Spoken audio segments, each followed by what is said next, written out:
The story begins with a young man wakes up in a bed with a bandage on his nose. He sits up and looks at his bandaged hands in shock. He asks himself if he is still alive. He looks around the quiet room and then walks to the window. Outside, he sees a large building called Campus Medical Hospital. Many students are walking around the grounds. The boy is confused because he remembers the world being destroyed. He looks in a mirror and realizes he has returned to his university days, 10 years in the past. A system screen appears in the air in front of him. The screen says that the power of gluttony fusion is complete. He checks a phone on the desk, which shows the date is the 16th of May 2157. He stands in the room and looks at the glowing screen. He realizes he has returned to a time 3 years before the first Demon King appears. In the year 2160, a powerful being known as the Demon King Wrath appears. Massive purple tentacles emerge from the ground and destroy the city. Wrath opens the gates of hell, allowing other demon kings to enter the human world. The world is shown in flames and ruins. A dark silhouette stands over a pile of wreckage holding a lifeless body.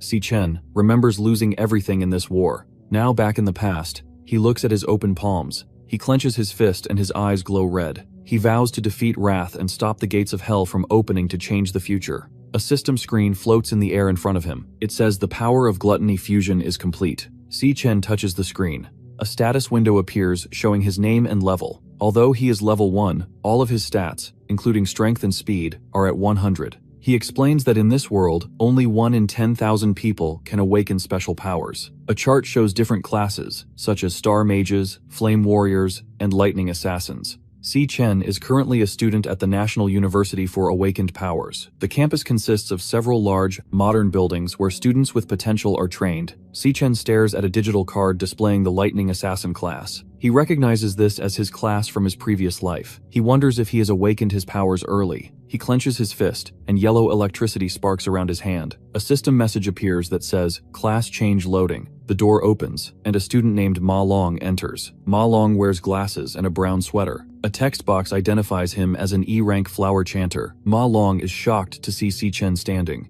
He explains that Si Chen was beaten severely the day before. Ma Long touches Si Chen's arm and notices that all of his injuries have disappeared. Si Chen looks at his friend and remembers that Ma Long died early during the future demon invasion. Ma Long adjusts his glasses and asks if Si Chen has grown stronger. He then suddenly remembers that a ranking test is scheduled for the next day. Ma Long grabs Si Chen and pushes him toward the door. He tells Si Chen they must go and prepare for the test. Si Chen and Ma Long walking across the campus during a bright sunset. Other students play basketball and soccer in the background. Si Chen looks at the crowd and says it has been a long time since he saw living people. Ma Long looks at him with a confused expression. Si Chen looks up at the sky and remembers a dark, destroyed city from his previous life. He thinks to himself that he must find a plan to rank up quickly. Si Chen explains that major guilds control the dungeons, making it hard for others to get stronger. Si Chen views his system screen, which shows 100 points in every category. He looks at a chart showing the ranks from E to S. He notes that most students never move past E rank. While they are walking, a basketball flies through the air and hits Ma Long directly in the face. Ma Long falls to the ground with a loud thud and groans in pain.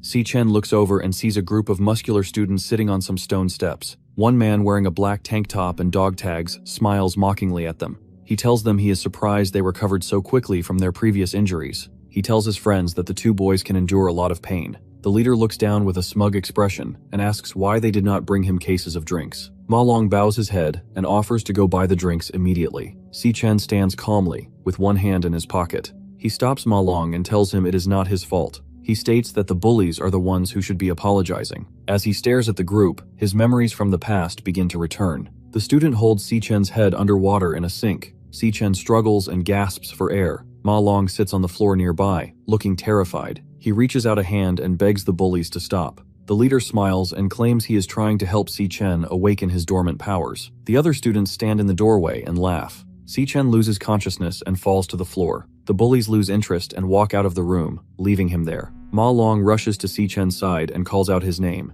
Si Chen reflects on the cruelty he experienced from other humans. The scene shifts back to the present day on the campus. Gongcheng looks at Si Chen with a confused expression. Ma Long trembles and cries behind him. Gongcheng activates his power, and his right arm transforms into a glowing green stone. He is an E-rank flower warrior. Si Chen stares back with glowing red eyes. He thinks to himself that Gongcheng only bullies people because his older brother is the student council president. A group of students watches the fight from a distance. They point at Xichen and Ma Long, calling them the most useless students in the school. Gongcheng becomes angry and yells.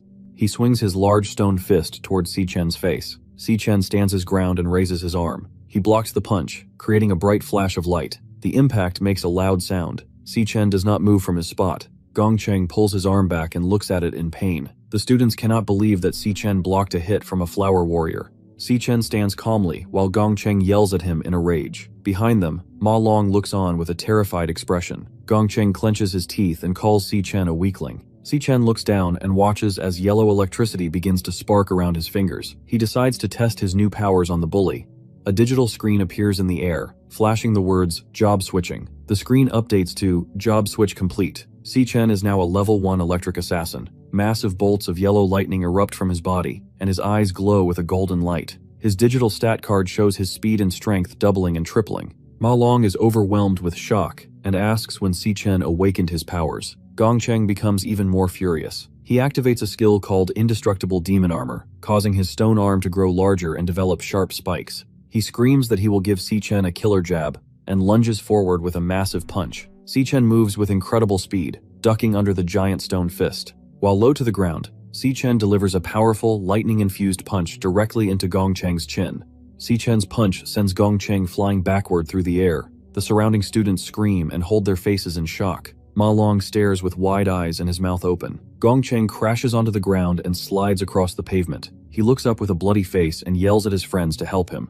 The silver-haired student stands still, sweating and trembling with fear. Xichen stands in the center of the track, surrounded by bright yellow electricity. Gongcheng jumps into the air for a final attack, raising his stone fist. Xichen reaches up and catches Gongcheng's wrist with one hand. Electricity sparks at the point of contact. Xichen's eyes glow with a bright yellow light as he looks at the bully. He tells Gongcheng that he is too weak. Xichen then slams Gongcheng into the ground with a massive lightning strike. The force of the impact creates a large shockwave and a cloud of dust. Gongcheng's body bounces off the ground and hits the stone steps of the bleachers. Gongcheng lies unconscious against the cracked stone bleachers, covered in blood and bruises. Ma Long kneels on the grass nearby, sweating and shouting in shock at Xichen's power. Xichen stands calmly and looks down at the blood on his hand. He opens his digital status window. It shows he is still level 1, with 100 points in every stat.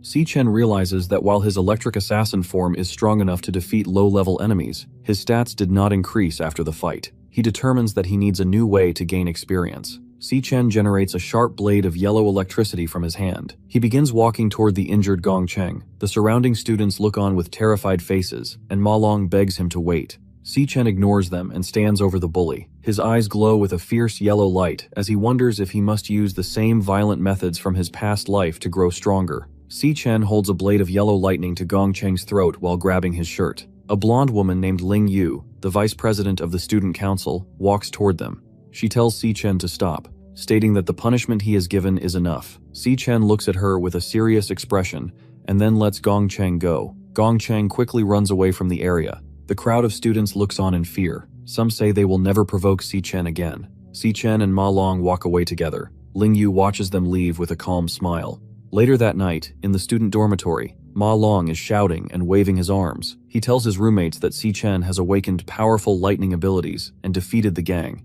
The roommates, Xiang Zuo and Xiang Yu, are both E-rank awakeners. They do not believe Ma Long's story. Xiang Zuo grabs Ma Long by the head and tells him to stop talking nonsense. He argues that if Xichen were really that strong, he would not be out doing basic fitness training like running. They conclude that Ma Long was beaten so badly that he is now hallucinating. Xiang Zuo creates a small, glowing ball of red energy in his palm. He states that he is a nucleus mage and the only combat class in the room. He looks in the mirror and flexes his arm. He says that Xichen is too weak to be an assassin. He reminds everyone that the final rank test is tomorrow. In the E-rank training demon lair, a jagged portal of orange fire glows between two stone pillars. A man with light hair named Gong Ting walks out of the flames. Ling Yu follows behind him as several students bow. Gongcheng waits for them nearby. His entire head, nose, and arms are covered in white bandages. He looks up at his older brother. He tells Gongting that Xichen bullied him in front of other students. Gongting looks down at his brother with a serious face. He promises to handle the situation himself.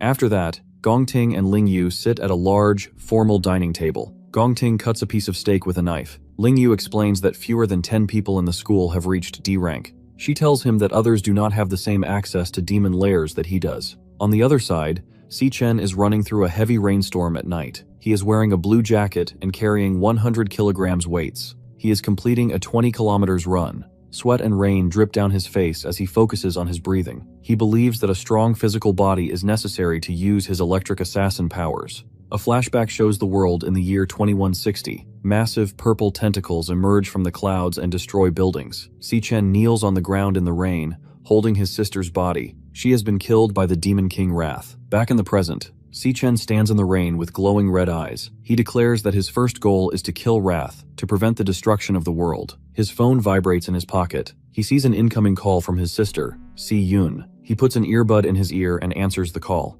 Si-Chen stands still in the middle of the empty track. Si-Yun's voice comes through the phone. She asks why he called her many times today. She explains that she was at a competition and her phone was dead. She tells him that if she wins a prize, they can pay their rent. Si-Chen looks down at the ground and remains quiet. He thinks about how he prayed to return to the past. Si-Yun asks if it is raining on his side and why he is silent. Si-Chen smiles sadly. He tells her it is nothing and that he just wanted to hear her voice. Si-Yun is confused. She says they spoke only 2 days ago. She says goodbye and tells him to wait for good news. Si-Chen looks up at the dark sky. He turns around and begins to run again. He says he needs 3 more laps. He returns to his dorm room after 8 hours in the past. Si-Chen stands in the shower, looking at his reflection in the steam. He notes that while his body is younger and physically weaker than before, he is gradually adapting to it. Later, Si-Chen sits on the edge of his bed, wearing a black robe. He reflects on the difficulty of leveling up, as major guilds control all the demon lairs. He wonders how he will find monsters to fight, and what the true nature of the power of gluttony is. As he begins to sleep, a red digital system message appears in the darkness. It shows a loading bar with the words, "System booting." Once the loading is complete, a screen flashes, "Gluttony system start." Si-Chen suddenly finds himself falling through a bright pink and red void. He performs a mid-air flip and lands on one knee on a red, watery surface. He looks up to see a massive, dark tower covered in thorns stretching into a purple sky. He wondered how he arrived in this strange place while he was supposed to be sleeping. He looks at the massive tower stretching into the dark, purple sky. Low growling sounds come from the darkness. Large, pale monsters with skull heads and glowing blue eyes emerge from the water. A system identifies them as E-rank death hounds. The hounds surround Si-Chen, baring their teeth. Yellow lightning begins to spark around Si-Chen's right hand. He watches the monsters as his powers activate, saying, "Loading switching class." Si-Chen realizes he is inside a demon lair. Si-Chen completes his class switch to become a lightning assassin. His hair is messy, and his eyes glow with a bright yellow light. Electricity sparks all over his body. 3 death hounds lunge at him at the same time. Si-Chen moves with extreme speed and slashes through the monsters with his hands. One hound's skull head shatters into small pieces upon impact. A digital notification appears showing that he obtained 3 Death Forest items. Si-Chen thinks to himself that these E-rank monsters are very easy to defeat. He watches as 4 separate experience point notifications for plus 52 EXP pop up on the screen. A large glowing level up banner appears above his head. Si-Chen's status updates, showing he is now level 2. He realizes that this place allows him to gain experience and increase his power quickly. He views his digital status window. He is level 2, and all his stats have increased by 5 points. He smiles and realizes he has found a dungeon he can raid by himself. A large boss monster appears behind him. It is a massive hound with a skull for a head and red glowing eyes. The monster opens its mouth to reveal sharp teeth. Si-Chen turns around and attacks with yellow electricity. He slashes through the monster's neck, causing blood to spray across the screen. A notification shows that he earned 320 experience points from the kill. A glowing level up banner appears. Si-Chen is now level 3. A victory screen displays his loot. 18 Death Forest Fangs and 1 Death Forest Crystal. Si-Chen checks his stats again. His speed has increased to 330. He notes that boss monsters provide much more experience than common monsters. He is pleased with how quickly he is becoming stronger. He stands over the body of the defeated boss monster. A red system window appears above the hound's head. The text in the window says, "Devourable." Si-Chen looks at the screen with surprise. He wonders if this is the true power of his gluttony system.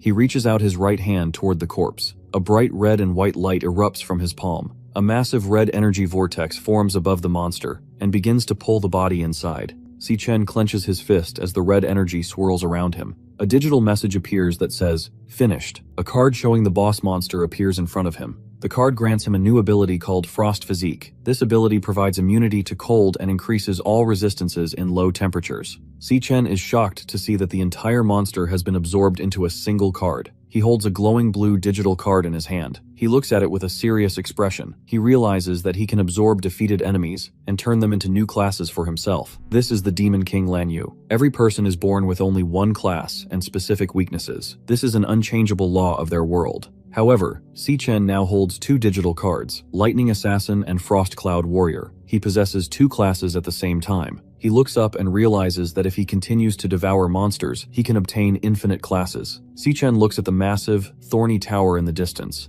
He wonders why he was given this unique power and what the purpose of the demonic tower is. He suddenly stops as he feels a heavy pressure. The monster appears inside a large burst of purple flames. The monster carries a massive sword on its back. He speaks, saying it has been waiting for Si-Chen for a long time. The government's ranking system for warriors, ranging from E rank up to S rank. A vision of the past shows Si-Chen being thrown through the air by a powerful force. He is covered in blood and groaning in pain. He remembers that reaching S rank in his previous life nearly killed him. Si-Chen is tired and breathes heavily. He holds a glowing yellow lightning sword in his hand. He realizes his power level is only D rank. The monster stands in a sea of red liquid. The monster is an S-rank boss with two large purple blades. Si-Chen is confused because the monster knows his name. The monster attacks with a large, curved blade. Si-Chen moves quickly to avoid the hit. The monster hits Si-Chen in the chest, and Si-Chen yells in pain. Si-Chen lies face down on the red surface. The monster looks down at Si-Chen and asks if he is still struggling. Si-Chen is heavily injured. He looks at the monster and thinks that it wants him to submit. The monster asks Si-Chen to stay and guard the tower. It calls this a rare opportunity. Si-Chen looks at the monster with a determined expression. He says he will never stay in this place. Suddenly, a purple energy blade slashes through the air. A large amount of blood sprays from Si-Chen's shoulder. He looks down at his wound in shock. The monster becomes angry. It points its purple sword at him. He says he has been patient because Si-Chen is the only one who can enter this lair. Ghostly skulls erupt from the red water all around them as Si-Chen stands alone as the purple light fills the sky.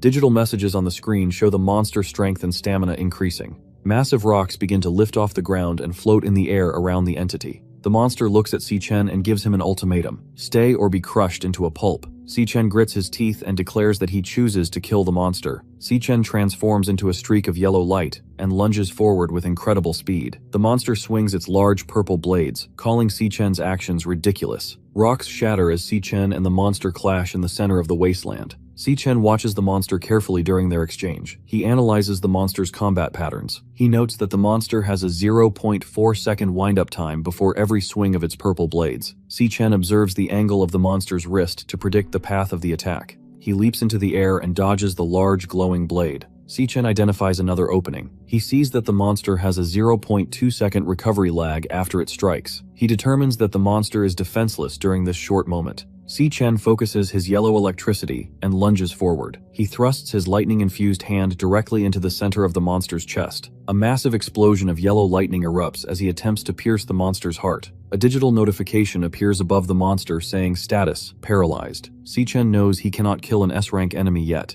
He decides to use the paralysis to escape. He activates a skill called Lightning God, which surrounds his body in bright yellow electricity and increases his speed 10 times. He runs toward a small point of light in the distance. He believes the light is the exit to the lair. Si-Chen leaps through the air, but the light suddenly disappears. He lands on the red ground in shock. A large explosion of dark purple energy erupts behind him. The monster reappears from the smoke. The monster tells Si-Chen that the exit was an illusion. It reveals that this location is not actually a demon lair. The monster reveals its true form as the Purgatory Rakshasa, an S-rank 1-star warrior. The Rakshasa looks at Si-Chen and tells him that he is the one who can bring hope.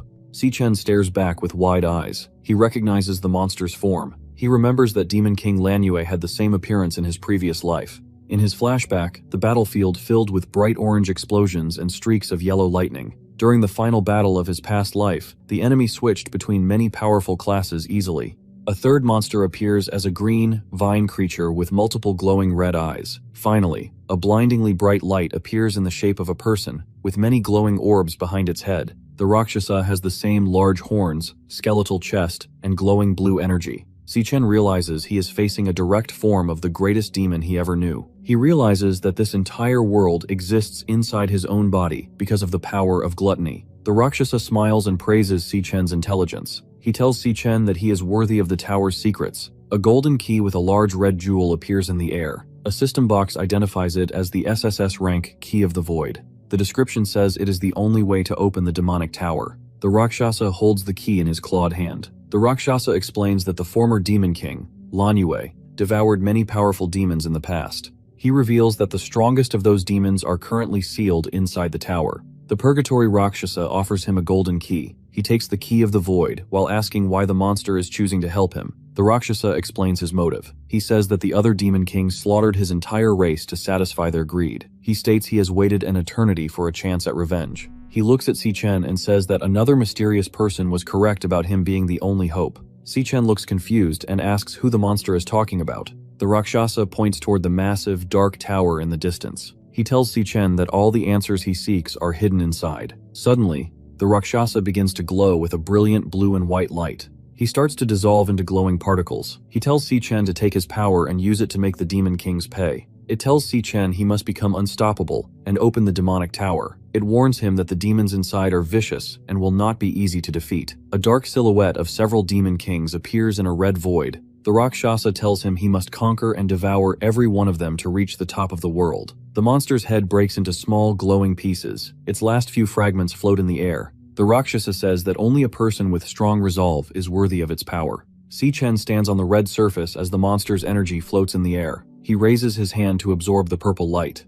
A large notification flashes, devouring level up. Si-Chen is surrounded by bright yellow energy. His level increases to 10. A victory screen appears showing he obtained 2 items called Rakshasa's Underworld Bone. Si-Chen looks down at his fist and says he will carry the monster's will. A digital message says devouring complete. A card for the Purgatory Rakshasa appears. It shows the monster is a star warrior with skills called Bone Grip Ruin and Triple Gravity Strike. Si-Chen says he will make his enemies pay in blood. Back in his dormitory, a window with bright sunlight shining through. A loud voice tells everyone to wake up and get up. He sits up in his bunk and looks toward the floor. His roommates get dressed in the background. He looks at his hands and chest, noting that all his injuries from the previous night have vanished. He wonders if the battle was just a dream. He opens his system window. It shows he is now level 10. All his base stats have increased to 150. The Purgatory Rakshasa card and other loot are visible in his inventory. Si-Chen realizes he gained 9 levels in one night. He contemplates what his current rank would be in the government system. His roommate, Xiangzuo, walks over and leans towards Si-Chen. Xiangzuo has a mocking smile and mentions that Ma Long called Si-Chen a powerhouse. Ma Long stands nearby, looking nervous. Xiangzuo glares at Si-Chen and asks if he is trying to take over as the top student in the dorm. Si-Chen stares back as Xiangzuo tells them the rank test is about to start and leaves. After that, they walked down the campus stairs while eating bread. He explains to the group that each rank is divided into low, mid, and high tiers. A digital chart appears, showing that while most students are in the low E tier, the peak rank among current students is mid D tier. Xiangzuo claims he is in the mid E tier and is stronger than 10 low-tier students. Ma Long turns to Si-Chen and encourages him to aim for D rank to intimidate their rivals. They arrive at a large outdoor plaza where a giant screen announces the National Awakener University official rank test ceremony. A large crowd of students in uniforms has already gathered. In the hallway, 2 aggressive students shove a smaller boy against the wall. Ma Long recognizes them as Gong Cheng's followers and suggests staying away. The 2 bullies suddenly begin to sweat and look very afraid. They bow their heads low to the ground and call him Big Brother Si-Chen. The roommates, Xiangzuo and Ma Long, watch this with wide eyes and open mouths. Xiangzuo is shocked and realizes that Ma Long's stories about Si-Chen's power might be true. Si-Chen continues walking calmly and does not look back at the bowing students. Suddenly, a man with blue-gray hair named Jiang Jian approaches Si-Chen. Text identifies him as a student council officer. Jiang Jian smiles mockingly and mentions the incident Si-Chen had with Gong Cheng. He reminds Si-Chen that Gong Cheng is the younger brother of the student council president, Gong Ting. Ma Long and Xiangzuo hide behind a nearby wall. They explain that Jiang Jian is a D-rank powerhouse and the president's assistant. They are worried that he is now targeting Si-Chen. Jiang Jian leans in very close to Si-Chen's ear. He tells Si-Chen that he can smell the scent of a true powerhouse from a mile away. He then insults Si-Chen, saying he only smells like a permanent bottom feeder. Si-Chen looks at Jiang Jian and asks if he is a dog. Jiang Jian's face turns bright red with anger as he screams at Si-Chen. His eyes are wide and his teeth are clenched as he demands to know what Si-Chen said. Just as the tension peaks, Gong Ting steps forward and tells him to stop. He explains that he has investigated the fight. He admits that his brother, Gong Cheng, was at fault and deserved the consequences. Si Chen and Gong Ting share a long, silent stare. Both look very serious as they observe each other. In the main stage of the National Awakener University, a man announces that the assessments are about to begin. He instructs the students to proceed to the stage in order of their ID numbers. On the other side, the silhouettes of two people are seen standing in a high-rise office. They look out of a large window at the ceremony below, wondering if any interesting students will appear this time. Lingyu sips tea from a white porcelain cup and looks ahead with a calm smile. 1 hour passes at the National Awakener University. The announcer calls for the next student, Xiang Zuo. Ma Long stands in the crowd and cheers with his arm raised. Xiang Zuo looks nervous but determined as he walks toward the glowing blue portal on the stage. Xiang Zuo steps through the light and enters a dark room. Thick black wires hang from the ceiling and connect to a mechanical heart in the center. This is the magical core. The eye on the core is closed. The assessment requires the student to hit this core with their full power so it can absorb the energy. Xiang Zuo clenches his teeth and yells loudly. He raises his hands as a large ball of orange fire forms above him.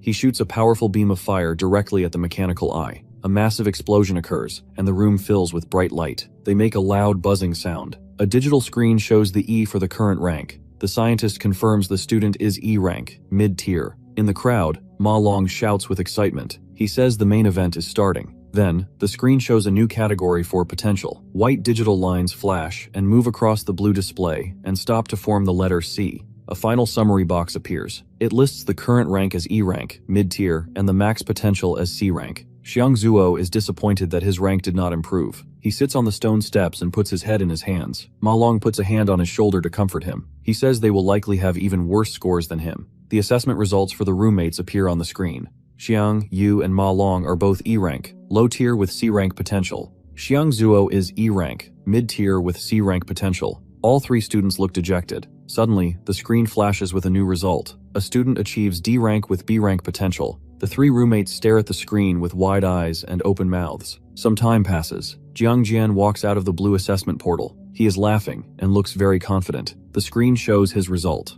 D rank, low tier with A rank potential. The roommates look even more upset. They note that 8 students have already reached D rank today. 2 scientists look at a digital tablet. They are surprised, because there are many talented students this year. Usually, only 2 or 3 students reach D rank during the ceremony. The announcer calls for the next student, Gong Ting. The student council president walks toward the stage. The crowd watches closely as it is finally his turn to enter the portal. They call him the heir to a powerful guild and the top student. Rumors say he reached D rank 2 years ago. The students wonder if he will break the school record. Inside the dark room, the mechanical heart thumps loudly. Its blue eye is wide open. Gong Ting reaches his hand toward the core. He decides to hold back some of his power. He wants to save his full strength for the graduation battle to make a bigger impression. Even while holding back, he plans to stay at the top of the school. Gong Ting's eye suddenly glows with a bright orange light. Outside, the digital screen flickers with white and yellow energy. The scientist with the mustache looks shocked as he watches the colors change. The screen finally stops and displays the results. Gong Ting is ranked as a high-tier D rank. His potential is an S rank. The crowd is stunned by the high numbers on the board. The crowd is cheering and screaming loudly.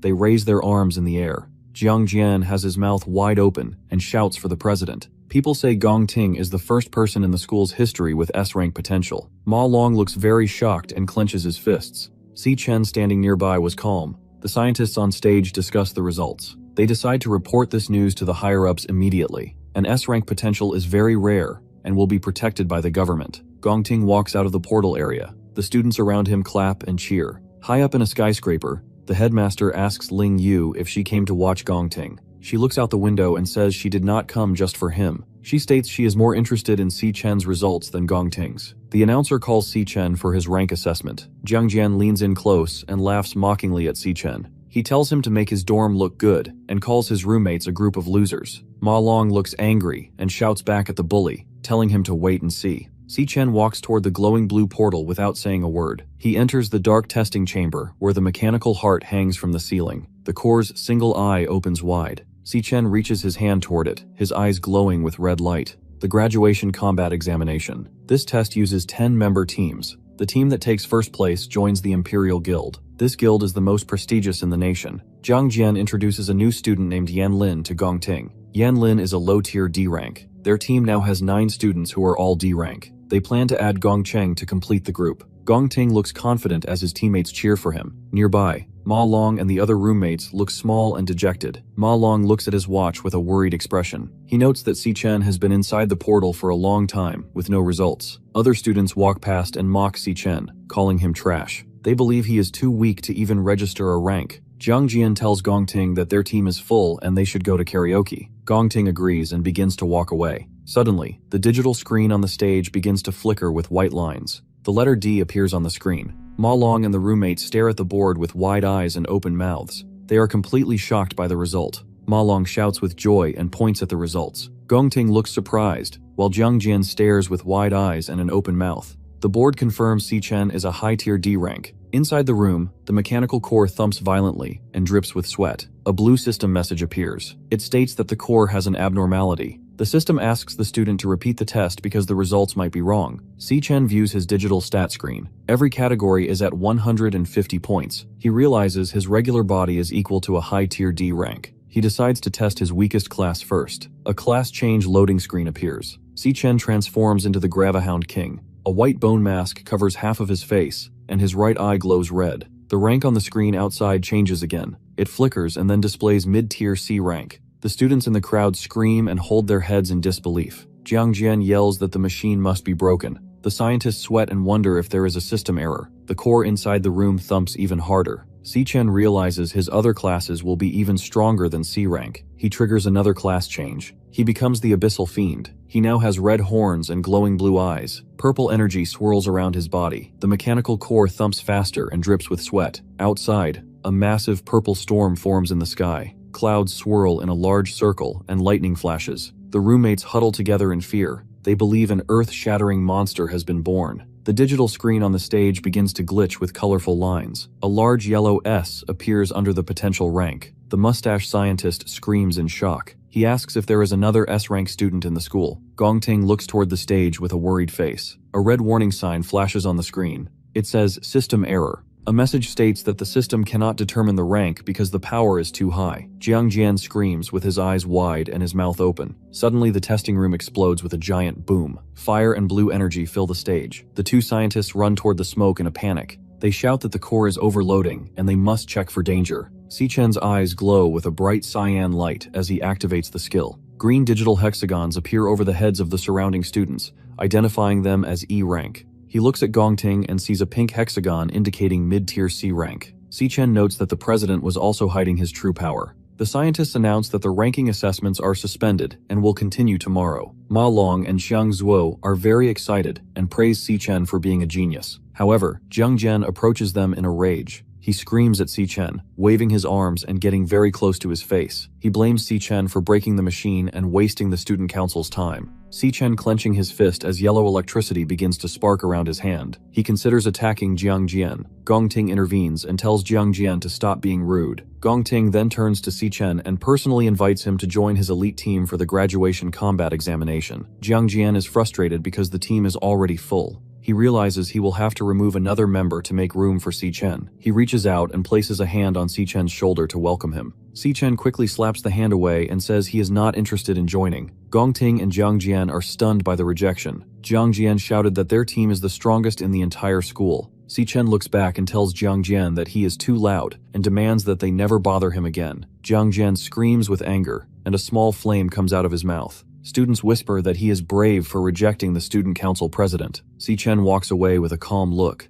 Ma Long and the other roommates hide nearby, looking surprised by Si Chen's actions. Gong Ting stands still and watches Si Chen leave. Headmaster Yuan Long and Ling Yu watch from a large window in a high-rise building. Ling Yu smiles and says the situation is becoming interesting. She states that Gong Ting was born into a wealthy family and that Si Chen's rejection is a declaration of war. Gong Ting looks down at the ground. He wonders if the power assessment was actually correct. Jiang Jian stands next to him and looks very angry. He offers to fight Si Chen to teach him a lesson. Gong Ting looks at him with a stern face and asks if he thinks he is a petty person. Gong Ting then turns away and tells the team he is no longer in the mood for karaoke. He tells Jiang Jian that his future actions are not his responsibility. Jiang Jian smiles broadly. He is happy to have permission to act. 10 minutes later, a silver-haired student tells Jiang Jian that Si Chen has left the school to go home. Jiang Jian crushes a blue soda can with his foot. He looks very excited to ambush Si Chen off campus. Si-chen walks along a fence with white earbuds in his ears. He looks calm as he remembers the past. A flashback shows a group of warriors standing before a giant, glowing pink eye. This is the monster, Wrath. Massive tan tentacles with multiple red eyes emerge from the ground and destroy the guild. Si-chen explains that Wrath eventually descended upon the human world. Back in the present, Si-chen stands on a cracked street. He has a plan to find Wrath's location, but he needs a large amount of money to begin. He arrives at a large, classical-style white building with a sign that reads, Mithril Monster Exchange. He enters the Mithril Monster Exchange building. He stands in a room filled with axes, shields, and swords. He places several sharp monster fangs on the service counter. A clerk looks at the fangs with confusion. Another girl clerk named Miss Lee identifies them as Gravehound fangs. The male clerk looks annoyed and dismissive. He explains that the exchange only deals with high-end goods for powerful warriors. He calls the E-rank fangs junk and walks away to the back of the shop. He tells Miss Lee to handle the rest of the order. Si-chen looks at his phone and sees a notification for 18,000. He says this is enough money to pay his rent. Si-chen then raises his hand. Pink digital squares and purple light form in his palm. He pulls a massive, jagged purple sword out of the air. She stares at the glowing weapon. She believes the great sword is a rare A-rank item. The clerk mocks Miss Lee, stating that A-rank weapons are worth millions and very rare. Suddenly, a man named Ching Ji enters the room. He looks at the weapon and tells the clerk that the equipment is not A-rank or B-rank. He identifies it as an S-rank piece of equipment from the Abyssal Lands. The clerk is terrified. His face turns dark, his eyes bulge, and he screams in shock. Qingji quickly walks over to Si-chen and clasps his hand in a firm handshake. He tells Si-chen it is an honor to have his business and invites him to the VIP lounge. Si-chen looks at Qingji calmly and realizes he is the leader of the Mithril Guild. In the VIP lounge, they sit on ornate green couches with gold trim. Qingji asks how much Si-chen wants for the weapon. Si-chen looks at him with red eyes and says, 1 million. Qingji is stunned and explains that the sword is worth tens of millions. Si-chen explains that he only wants to use the sword as collateral for a loan. He promises to pay the million back in 1 month. Qingji was impressed by the student's wisdom and confidence. Si-chen sits on a luxury couch and sips from a small cup. Qingji watches him and thinks that he is not an ordinary man. Si-chen offers to repay the loan in 1 month with 10% interest. Qingji tells Miss Lee to step outside so they can speak privately. Qingji adjusts his glasses and smiles. He identifies Si-chen as a student from the National Awakener University. He explains that the school's graduation exam is in 1 month,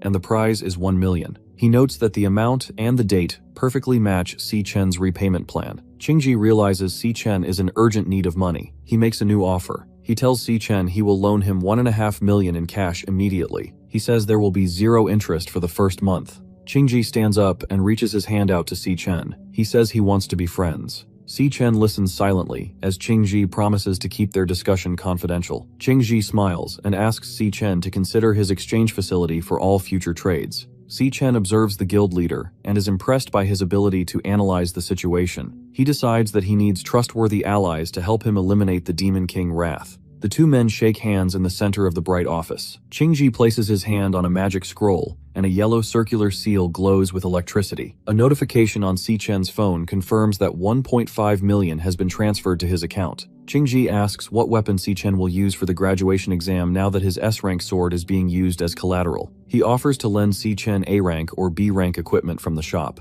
Si-chen says there is no need for a loan. He raises his left hand, and pink digital squares appear in the air. He summons a second purple and gray greatsword that is identical to the first one. Si-chen holds the glowing weapon calmly. Qingji and his assistants are shown screaming and gasping in total disbelief. Si-chen walks out of the store while Qingji promotes Miss Lee to supervisor for her good service. Si-chen takes a yellow taxi to the Changchang County long-distance bus terminal. He stands outside the large building. A flashback shows him in his past life as a non-awakened worker, struggling to pay rent. His sister Si-yun, comforting him as they look at a bank balance of only $105.60. Si-yun is shown looking at an acceptance letter from the International Central Art Institute before tearing it into pieces. She cries and says she wants to stay near her brother. In the present, Si-chen waits by the fence until he hears a loud shout of, "Bro!" He turns his head as someone runs toward him. Si-chen hugs his sister very tightly. She looks shocked and wide-eyed. Si-chen smiles gently while hugging his sister Si-yun. Si-yun looks annoyed and punches him in the chest. She asks if he is acting strange because of a girl. Si-chen laughs and picks up her large yellow suitcase. They walk together past a fence under a bright sky. Si-yun talks excitedly while Si-chen watches her with a calm smile. He vows to protect her in this new life.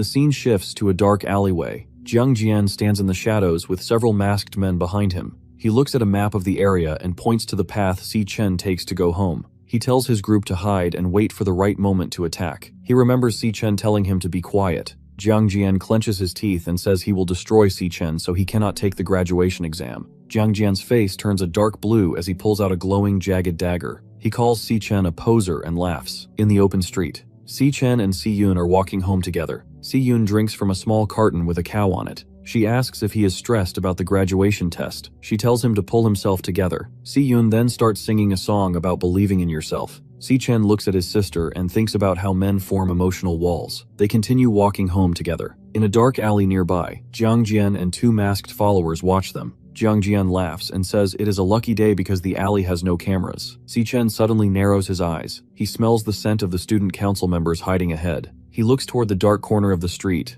and sees their silhouettes. Si Chen reaches into his pocket and takes out two white wireless earbuds. He gently places the earbuds into his sister's ears. He tells her he has been listening to this song lately. Si Yun closes her eyes and listens to the music. She says music can show a person's mental state. Si Chen walks in front of her. His eyes glow with a bright blue light. Jiang Jian and a group of masked men walk down the dark street. Blue digital hexagons appear over their heads, showing Jiang Jian is a D-rank warrior and the others are E-rank. Si Yun continues to listen to the song. Si Chen remembers losing his sister in the year 2160. He was reborn in the year 2167. He thinks about how he has finally been reunited with his family after 7 years. Si Chen's face turns red with rage. Yellow lightning sparks around his head and body. He glares at the approaching attackers with glowing eyes and clenched teeth. Si Chen moves with incredible speed, leaving streaks of yellow lightning behind him. He lunges at men and delivers a powerful kick to one man's face. The second attacker looks on with a terrified expression. Si Yun continues to walk with her eyes closed, listening to the music through her earbuds. Si Chen moves through the crowd of enemies, punching and kicking multiple men at the same time.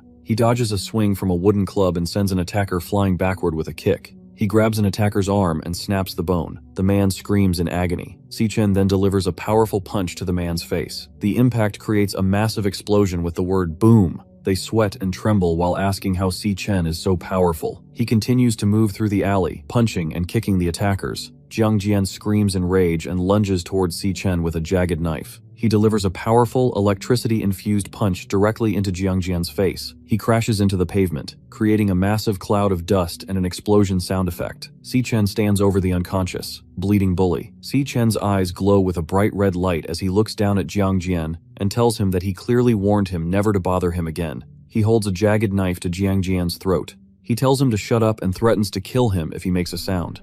Jiang Jian realizes that Si Chen is not lying and truly intends to kill him. Si Chen stands over the bodies of the defeated gang members scattered across the alley. He tells Jiang Jian to remember every word he says. He warns the group that he does not care what happens to them, but they must never bother him again. He specifically states that if they ever threaten his sister or even appear near her, he will make them disappear forever. Si Yun is still listening to the music through the earbuds. She begins to cry as she hears the lyrics. She wonders why the song makes her feel so sad and lonely. She feels as though her brother has experienced great suffering in the time they were apart. Si Chen stands on the street and hands a small red box to Si Yun. She opens the box and finds a shining golden pen inside. She looks at the gift with surprise. Si Chen looks at her with a calm smile, but his clenched fist covered in blood. In the alley, Jiang Jian and his followers lie on the ground. They are badly injured and cry out for an ambulance. Later at home, Si Yun uses the golden pen to draw in the air. A glowing pink fish made of light appears and floats around the room. Si Chen sits at a small wooden table and eats a bowl of ramen. He tells Si Yun that he has already paid the rent for the entire year. Si Chen smiles and tells her that he found a good part-time job. Si Chen sits at the table with a gentle smile on his face. Si Yun looks at him with an affectionate expression and places her hand on his shoulder. They share a happy moment together in their home. The scene then transitions to Gong Ting standing alone, silhouetted against the glowing water and swimming fish. The director of the employment office approaches Gong Ting to discuss the recent assessment. Gong Xuan looks at the fish through his glasses and confirms that Si Chen is indeed a C-rank awakener. He points out that Si Chen is now the only student in the university with a higher rank than Gong Ting. Gong Xuan mentions that there is a vacancy that needs to be filled. He tells his uncle not to worry and claims he did not use his full strength during the ranking test. Gong Ting vows to prove that he is truly the strongest student. It is 23 at the National Awakener University male dormitory. Si-Chen stands in the shower with water dripping off his shoulders. He reflects on the future. He thinks about the golden trophy and the $1 million prize money for the graduation exam. He also remembers his new partnership with the guild leader, Qingji. Later, Si-Chen lies in his bunk bed with his eyes closed, preparing to sleep. As he sleeps, the system message, "Gluttony System Activate," flashes on the screen. Si-Chen suddenly finds himself back in the Red Wasteland. He stands before the massive, thorny demonic tower that reaches into the purple clouds. He looks at his updated status. He is now level 10 and ranked as a mid-tier C Awakener. He looks at the SSS-Rank Key of the Void glowing in his hand. He wonders what the interior of the demonic tower looks like. He approaches the massive stone gates and holds the key out. A blinding white and purple light erupts as the gates open. A giant swirling vortex of purple energy fills the doorway. Si-Chen walks through the portal and finds himself in a new world. The area is called the Fallen Star Wastes. Suddenly, Si-Chen feels immense pressure. He is forced down onto his hands and knees, struggling to breathe. He groans in pain as he realizes the gravity in this location is 10 times stronger than on Earth. A purple beast called the Phantom Lion appears on the ridge behind him. The monster is a B-rank star warrior with glowing white eyes. Si-Chen struggles against the 10G gravity but manages to trigger a class switch. He becomes a level 10 lightning assassin. A yellow lightning blade forms in his hand. He leaps forward with his blade raised. He attempts to strike the monster's neck. A digital box appears with the word "miss" in large letters. The screen also notes that the vital hit and paralysis both failed. Si-Chen's eyes widened in surprise. The Phantom Lion counters immediately. It lunges at Si-Chen and slams him into the rocky ground with its paws. Si-Chen realizes the strength of the monsters in this tower. He decides to switch his class to the Purgatory Rakshasa. A digital card shows his new stats and skills as a star warrior. He uses the heavy environment to increase his power. He begins stacking gravity to multiply the force of his attack. The percentages on the screen rise from 200 to 600%. His punch becomes 60 times more powerful. Si-Chen shouts and lunges toward the Phantom Lion. The lion opens its mouth as Si-Chen shouts and lunges forward, activating his super heavy mode. A massive pillar of purple and white energy erupts from his fist, shattering the ground into thousands of pieces. The impact creates a giant, circular crater in the fallen star wastes. Si-Chen lies in the center of the cracked ground, breathing heavily. A notification appears showing that he earned 12,000 experience points. Another banner flashes, announcing he has reached level 11. He explains that each star on his class cards acts as a strength multiplier. His Purgatory Rakshasa class has 11 stars, while his Lightning Assassin has 9. He realizes his classes are breaking through the B-rank power limits. Si-Chen stands over the glowing purple remains of the Phantom Lion. The system identifies the monster as devourable. He reaches out and absorbs the energy into his hand. In the distance, a tall gate made of purple light appears against the starry sky.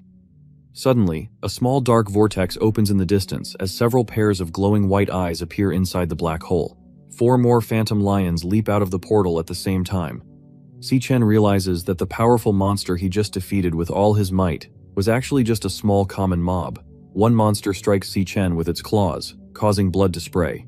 Then, dark silhouettes show the monsters biting and clawing at Si-Chen's body. A text box appears with the Rakshasa's warning. Once the door opens, what welcomes you will be endless pain. He suddenly wakes up in a bed, gasping and clutching his chest. He is covered in sweat and looks terrified. He sits up in the dark room and stares at the floor. He reflects on the intense physical pain from his dream. He looks at his hand and clenches it tightly. He states that there are no shortcuts to becoming stronger. In the Grand Auditorium on Friday, the 20th of May, 2157, about the graduation combat examination, Gong Xuan sits in a front row seat, drinking from a metal flask. The auditorium is full of students in uniforms. Several students are shown talking and whispering to each other. They discuss rumors that guild representatives are coming to scout for talent.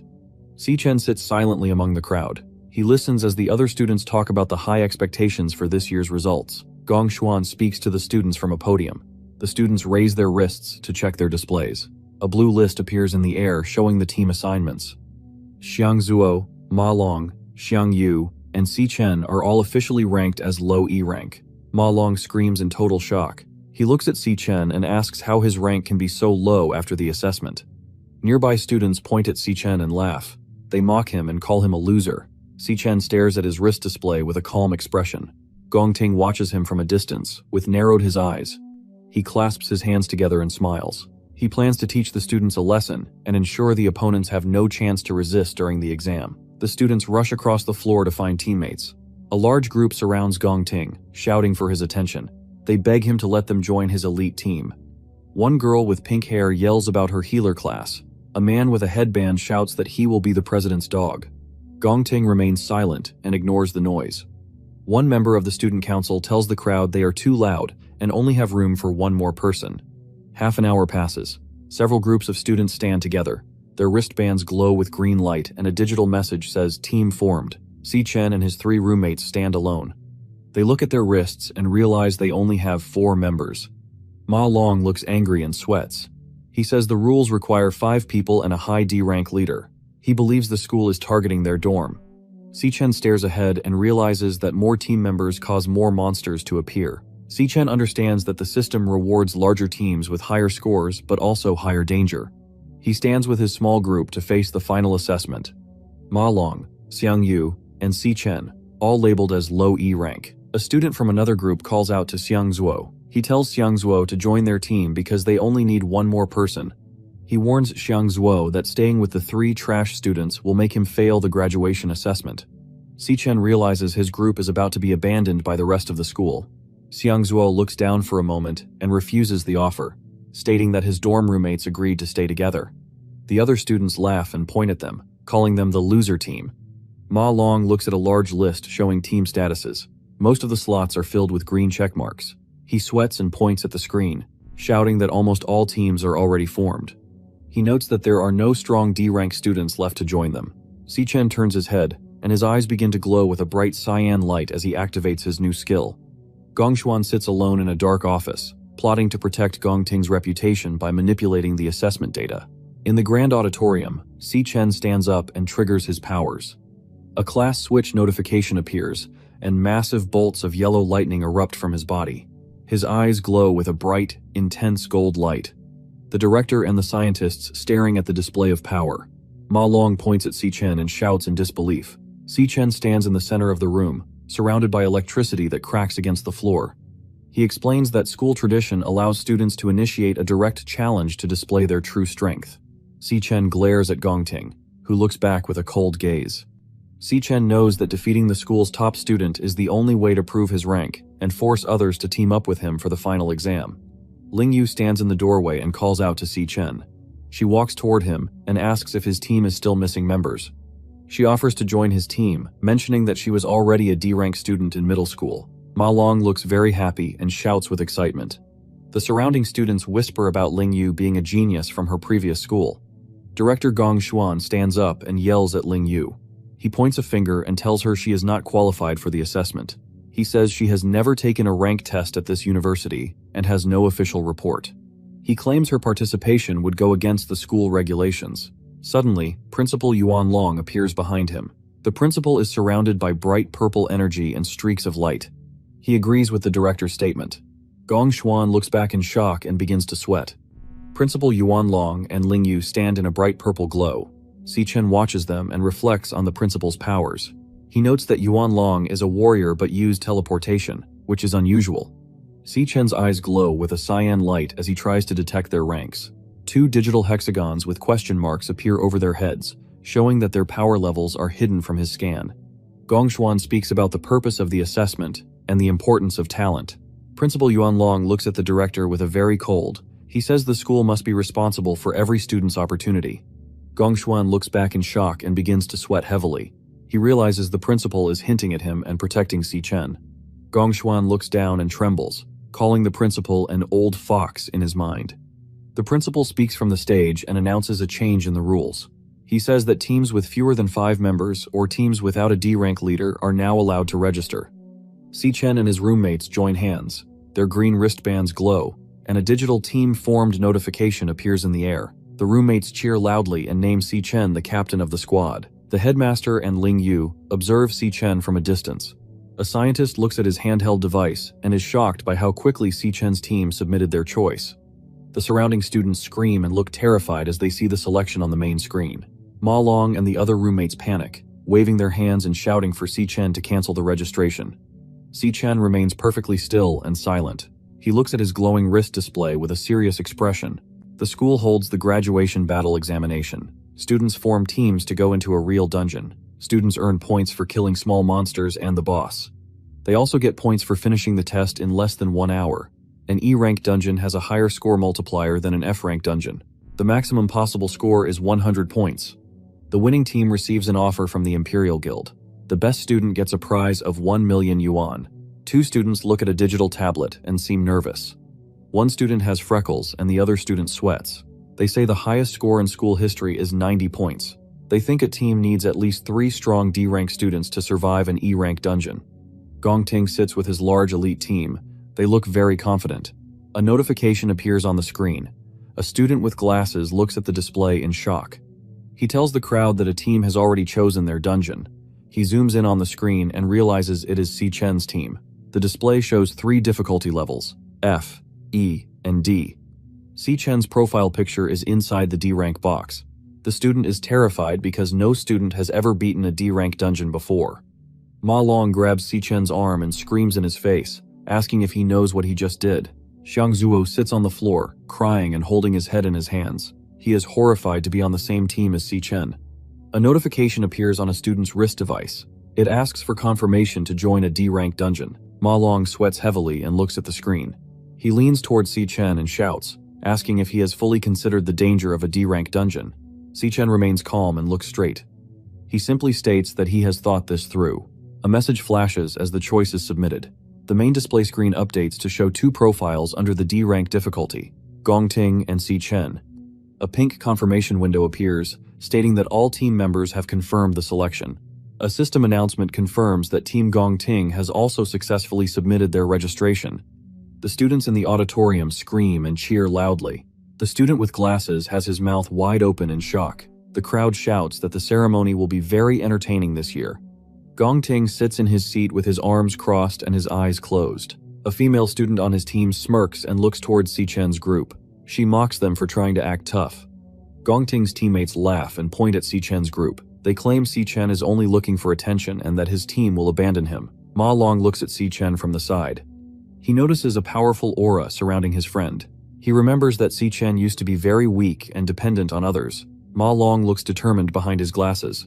He shouts that he will stay with Si Chen until the end. He raises his arm and presses a glowing green confirm button on his wrist device. Xiang Zuo also raises his arm and presses the confirm button. He looks exhausted. He states that the difficulty of the dungeon does not matter because they are already in last place. All members of the team have now accepted the D-rank assessment. A system message announces that Team Si Chen has submitted their registration successfully. Si Chen stands in the center of the auditorium with his 3 roommates. Si Chen looks down with a serious expression and speaks to his team and tells them he is sorry. He explains that he chose the high-difficulty D-rank dungeon specifically to earn the MVP title. Si Chen looks at his roommates and tells them they are aiming for the top score together. Then, Gong Ting stands at the top, looking down at Si Chen. He shouts that there can only be one strongest student in the university. Ling Yu watches from the side. She notes that she has never seen Gong Ting look so angry or determined before. The battle between the 2 students has finally become public as they glare at each other from across the room. Headmaster Yuan Long looks on with a small, knowing smile. Ling Yu looks down thoughtfully and states that Si Chen choosing a D-rank dungeon is overconfident. F rank is 1.5x, E rank is 2x, and D rank is a massive 3x with a maximum score of 150 points. A red warning sign flashes under the D rank section. Ling Yu believes Si Chen's team of 4 is not strong enough for this choice. Yuan Long notes that there is only 1 month left until the battle examination. Combat Simulation Room at 22:45. Inside, elite students wearing high-tech visors are shown training against digital monsters. Blue energy and red explosions fill the room as they practice their skills in a controlled environment. Yuan Long hopes that Si Chen's team can at least put on a decent performance. In the school stadium, Si Chen stands calmly while his 3 roommates are bent over, vomiting on the ground and stares. There are only 17 days remaining until the examination begins. Ma Long is covered in sweat and exhausted. He asks Si Chen why they are doing physical exercises instead of using the school's monster simulator. Si Chen tells them that simulation training is not real. He explains that students will feel intense fear when they enter a real dungeon for the first time. Si-chen says that physical instincts will determine their fate, not theories drilled into the brain. He tells his roommates that they are training for endurance, power, and reaction speed to heighten those instincts. He notes that the benefits of school simulations are very small. He explains that only privileged people with high status have access to real dungeons for training.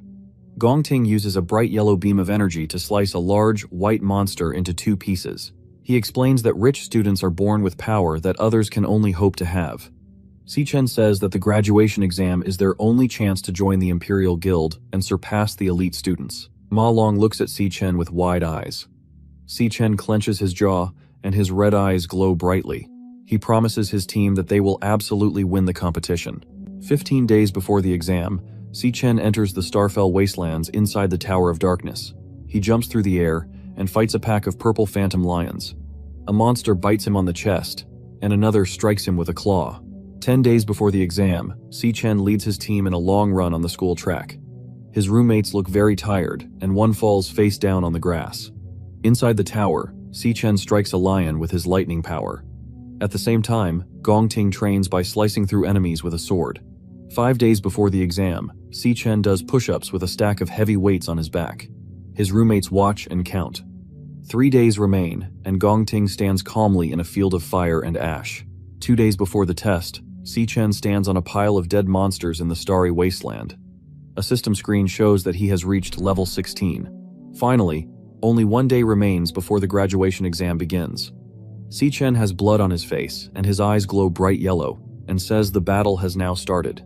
On June 17, 2157, it is the day of the graduation battle examination. Si-chen pulls on a black glove. He stands with his 3 roommates in a long corridor. They look more muscular and confident than before. A loud announcement says the exam has started. Blue light flashes behind 3 dark silhouettes on a screen. On the other side of the administration building, Headmaster Yuan Long shakes hands with a man wearing a brown coat and glasses. The man's name is Gong Lin. He is the leader of the Imperial Guild and the father of Gongting. A group of students watches from a balcony above. They look shocked to see such a powerful person on campus. A white car stops in front of the school building. Guards in black suits stand near the car. A man with pink hair steps out of the vehicle. He is Carl Cavendish, the vice chairman of the Global Guild Federation. He wears a long gray coat and adjusts his sleeve. Students on a balcony watch him and scream in shock. They cannot believe a high-ranking official is at their school. They explain that the Guild Federation is the most powerful organization in the world. Carl Cavendish walks toward the entrance with a woman. The woman is Sigrid, the Secretary General of the Federation. Inside a control room, Director Gong Xuan sits behind a desk. He looks at a large wall of video screens showing different areas of the school.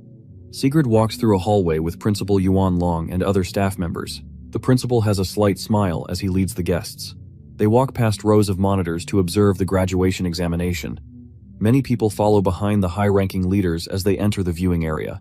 Students face dangerous monsters inside the graduation dungeons. A student uses a blue energy blade to strike a large water serpent called Ling Yao. In a different area, a giant sandworm with sharp teeth erupts from the water near 2 students.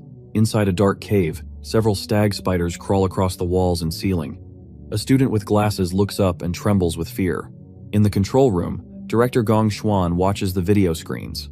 He explains that instructors are standing by at the gates to intervene if a student is in danger. A giant spider looms over a student who has fallen to the ground. The student screams and presses a button on his glowing wrist device. A red notification says, "Dropped," as he withdraws from the exam. He and his teammates are instantly teleported out of the dungeon in a flash of red light. Secretary General Sigrid watches the monitors. She notes that only 2 teams remain in the difficult D-rank dungeon. She says she is looking forward to seeing their performance. Director Gong Xuan watches the monitor. He believes the students will withdraw from the dungeon quickly. The team enters the D-rank dungeon named Cloudwood Summit. A creature crouches on a large, frozen tree branch. It is a wraithwing monkey, a D-rank monster with gray fur and long claws. Si-chen looks alert as snow falls around him.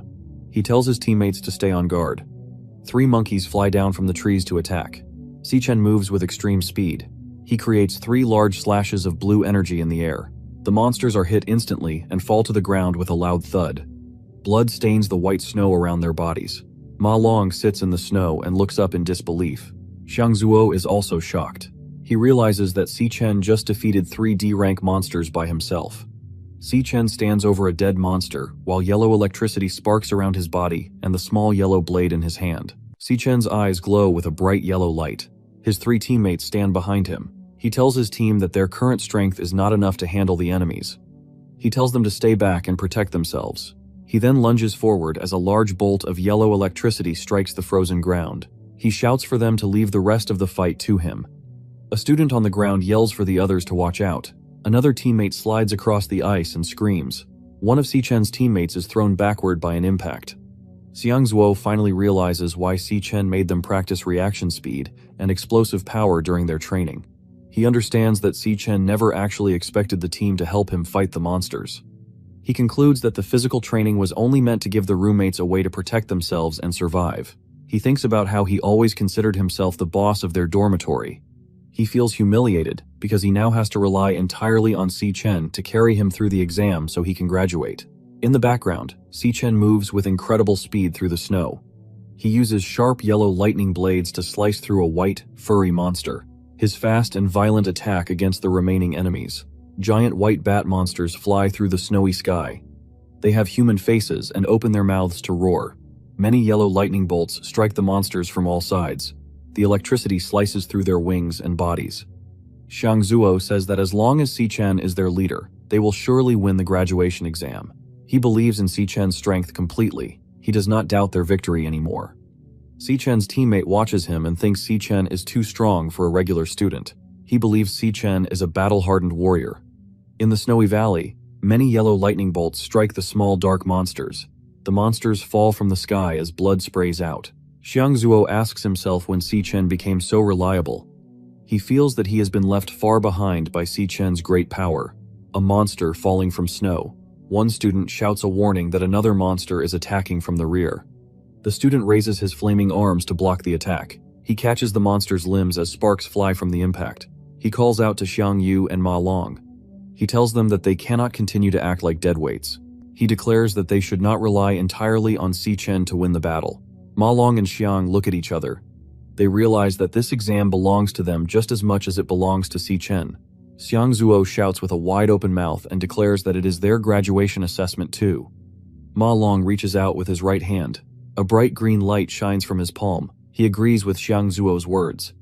Ma Long stands firmly in the snow and activates a skill called Flora Chant Vine Lock. Many long dark vines erupt from his glowing green hand and spread across the area. He yells for the monsters to taste his power. The vines lunge through the air and wrap tightly around a white monster's head and neck. The monster screams SK-Ri as it tears through the dark vines and breaks free. Xiang Zuo is thrown backward by a sudden blast of light and energy. He looks at the monster and his hand glows with a bright green light. He shouts that the monster broke through his trap instantly. Ma Long activates a new skill called Cloud Chant Frost Breeze. A wave of cold blue air hits the monster and begins to freeze its body in blocks of ice. Ma Long reaches out with a glowing blue hand and tells Xiang Yu that the monster is now vulnerable. He yells for them to attack together. Xiang Yu clenches his right fist, which glows with a powerful green aura. He looks at the frozen beast and says that the monster will not be able to escape this time. Ma Long and Xiang Yu combine their powers to trap the enemy. They use a combo skill called Frost Breeze and Vine Lock. The white monster is encased in large blocks of ice and wrapped tightly in thick green vines. Ma Long and Xiang Yu look toward their teammate and shout for Xiang Zuo to attack now. Xiang Zuo is the team's nuclear mage, runs forward, and holds a ball of swirling orange fire in his right hand. He pulls his arm back and throws a massive fire projectile at the trapped monster. He yells for the monster to taste his power. A large title identifies the move as Burst Flame Bullet. The giant ball of fire streaks through the air toward the frozen beast with great force. The massive fireball hits the monster directly. The monster is engulfed in flames and its white fur begins to burn. He crouches low and creates 3 smaller glowing fire bullets around his body. He shoots all 3 projectiles at the same time. He shouts that the beast is much more tanky than he expected. The fire bullets streak through the air and hit the monster's chest and wings. Each hit creates a new explosion. Xiang Yu reaches out his hand as green light glows from his palm. He shouts that he can no longer hold the monster back. Next to him, Ma Long looks very stressed as blue energy sparks around his hand. He grits his teeth and yells that he has reached his limit. High above them, Xiangzuo jumps into the air against a dark red sky. He holds a massive, swirling sphere of orange and white fire above his head. He shouts that he is going all out. His eyes glow with a bright red light. He opens his mouth wide and screams that this is his final attack. Xiangzuo uses his ultimate skill called Converged Burst Flame Bullet. He falls from the red sky toward the target. A massive explosion of fire and orange light fills the screen, and the impact shakes the ground. A small drone states that the team successfully killed a ghost bat monster.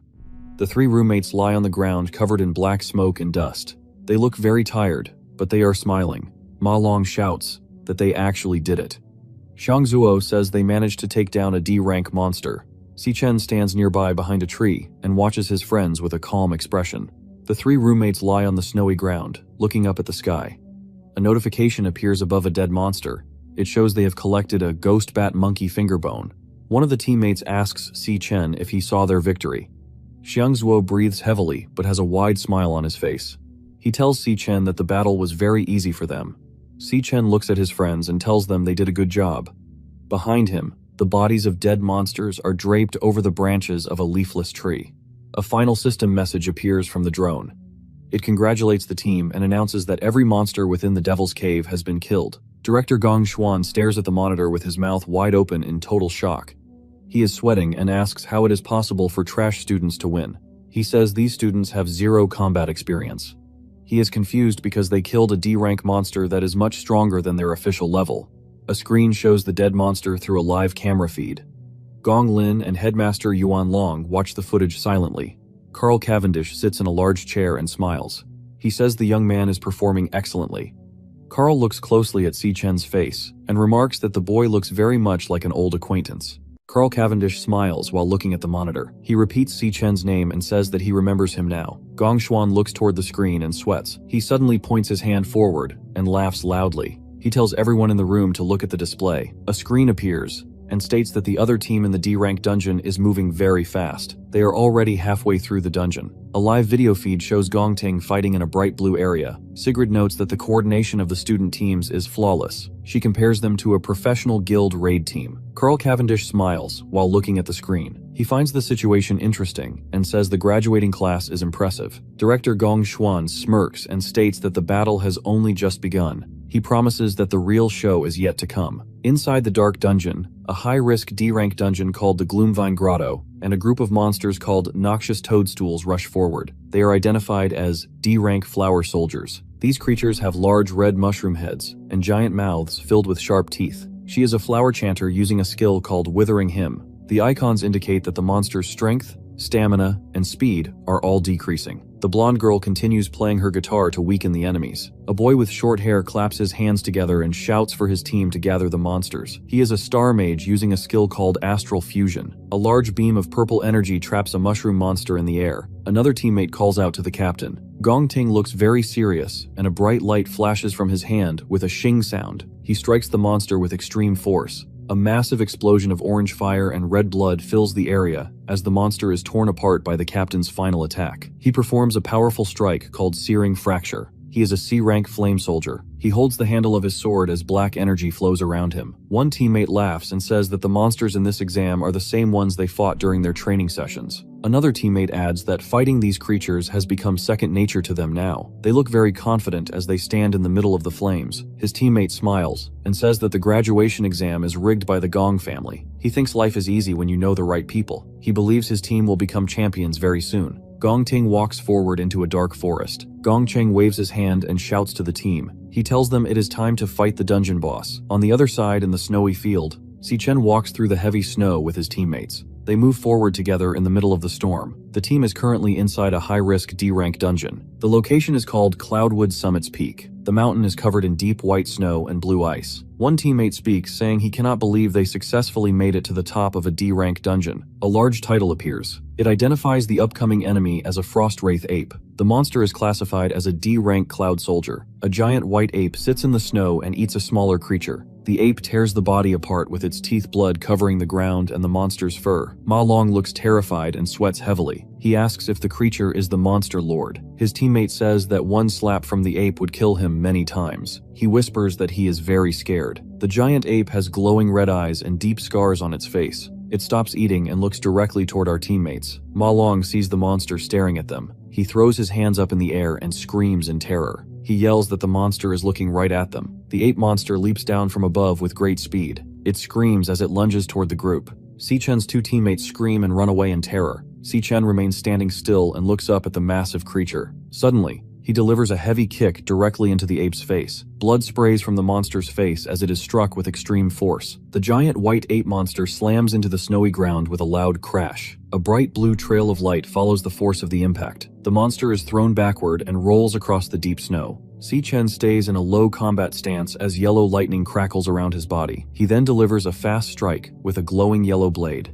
The blade slices through the monster's jaw, and blood sprays into the air. Si-Chen turns and runs forward with extreme speed, and several sharp yellows cut through the monster's large body as the ape is sliced into many pieces. Ma Long stares at Si-Chen with wide eyes and is in total disbelief and asks if Si-Chen really killed the giant monster so easily. His roommate stands behind him looking shocked. Digital system messages appear in the air. They state that Si-Chen obtained 1 Frostwraith ape fur and earned 200 experience points. Si-Chen stands calmly in the falling snow as his team approaches him. Si-Chen thinks to himself he finds it strange that killing the lord of a D-rank dungeon gives such a small amount of experience. He also thinks the loot he received was very poor. Suddenly, a teammate shouts with excitement. They tell the others to look at a large collection of mana crystals. One of the teammates shouts to the others to come and look at a discovery. He points toward a large, jagged tree trunk sticking out of the deep snow. Si-Chen watches as his roommates run toward the stump. Inside the hollow center of the tree, there is a large cluster of glowing crystals. The teammate says the giant monster must have hidden these mana crystals inside the tree. He notices the large size of the gems and believes they are at least mid-tier mana crystals. The roommates lean into the hollow and look at the treasure with wide eyes and happy smiles. They laugh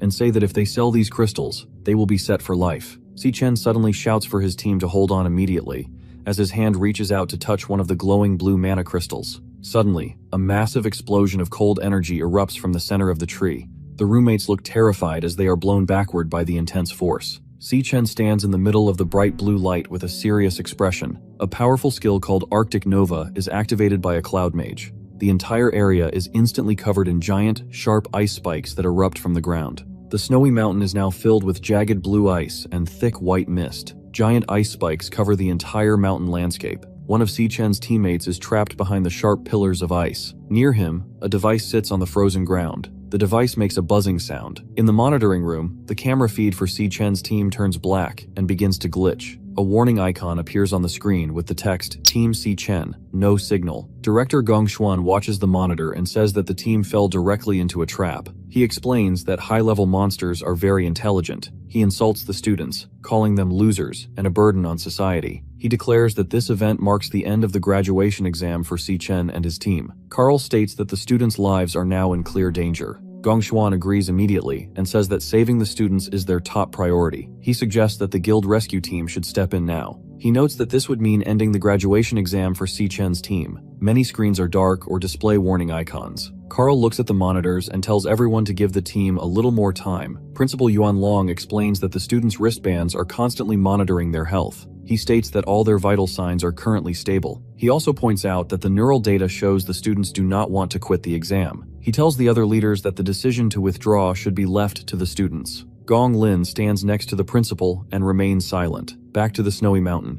Ma Long lets out a very loud sneeze and shouts. He sits on the frozen ground, surrounded by giant ice spikes. He shakes from the intense cold and hugs his arms to stay warm. Behind him, his teammates are trapped inside large blocks of ice. He mentions that he is thankful to be a Cloud Class Awakener. He explains that his class gives him resistance to the cold. He says that without this power, he would be frozen solid like his friends. A dark shadow falls over the area and a creepy laugh comes from the mist. The monster is revealed to be a giant warrior made of ice and dark metal. It has long white hair and a bright blue glowing core in its chest. The monster towers over the snowy landscape. It looks down at Ma Long and laughs loudly while the snow falls around them. Ma Long looks up at the giant creature and asks if this monster is the true lord of the dungeon. He explains that he recognizes the monster from the school's monster manual. He identifies it as a frostbound Lich King, which is a C-rank cloud mage. He says this type of monster is an elemental mage that can manipulate ice. Ma Long explains that it uses area of effect attacks and knockback abilities to fight. He tells his team that these monsters are very cunning and enjoy torturing their prey before they kill them. He realizes that the Arctic Nova attack they just faced was actually a trap set by the boss. The Lich King stares down at the students with its empty, glowing eye sockets. Ma Long runs across the jagged snow as the blue frost-bound Lich King follows him from above. Ma Long looks back and realizes the monster is a rare C-rank lord. He knows he cannot defeat such a powerful enemy by himself. He tells himself that he must hurry. Suddenly, a sharp spike of ice strikes Ma Long's lower leg.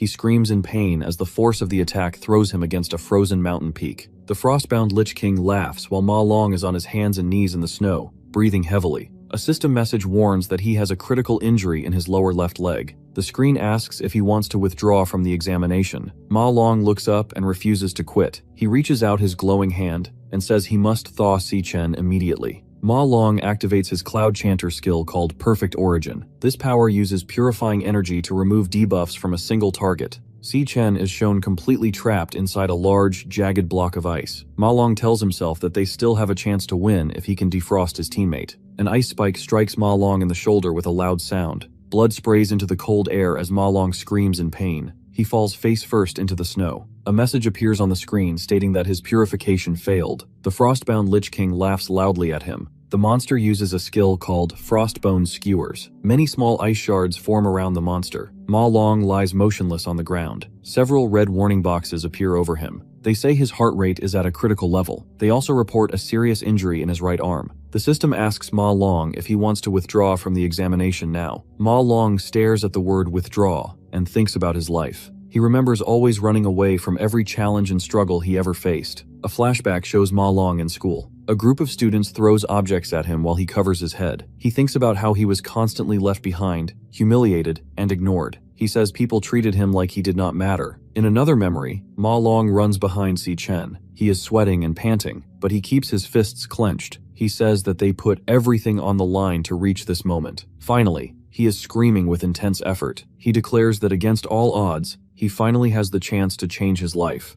He refuses to give up now. In the present, Ma Long grits his teeth and shouts that he will never give up the fight. Ma Long reaches his hand toward the large block of ice. A powerful green light erupts from his palm as he uses his Perfect Origin skill. He focuses a beam of bright blue energy directly at the ice trapping Si-Chen. The frostbound Lich King stands nearby and watches him. The monster energy waves spin through the air around them. Ma Long reaches out his hand toward the frozen structure.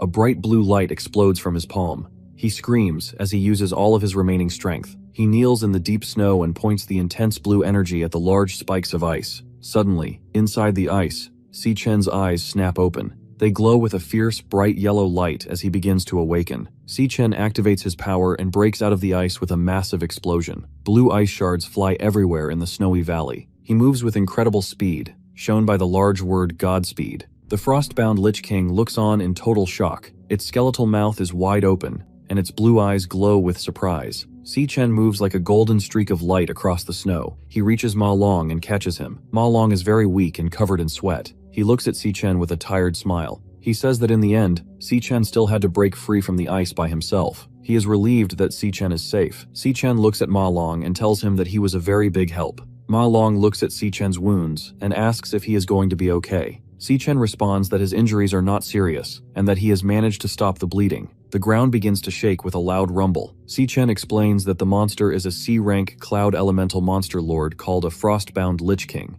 He warns Ma Long that it is incredibly powerful. He says they must not let the monster freeze them again. Si-Chen looks over his shoulder as the rumbling continues. Ma Long stares with wide eyes and looks very terrified. High in the snowy sky, the frostbound Lich King raises its arms. A massive, jagged blue ice crystal forms above the monster. A title identifies the attack as Giga Frost Nova. Si-Chen stands on the edge of a snowy cliff and looks up at the giant blue light. The frostbound Lich King opens its skeletal jaw and laughs loudly. Ma Long looks up at the sky with wide eyes and a terrified face. He asks how the monster could summon such a massive Frost Nova attack. He screams that it is impossible for them to dodge. A giant blue sphere of energy and jagged ice shards forms in the center of the snowy area. The ground rumbles violently as the spell expands. Suddenly, a massive white explosion fills the entire screen with blinding light. The force of the impact is extremely powerful. The frostbound Lich King floats in the snowy sky and laughs loudly. It looks down at the ground with glowing blue eyes to see the result of its attack.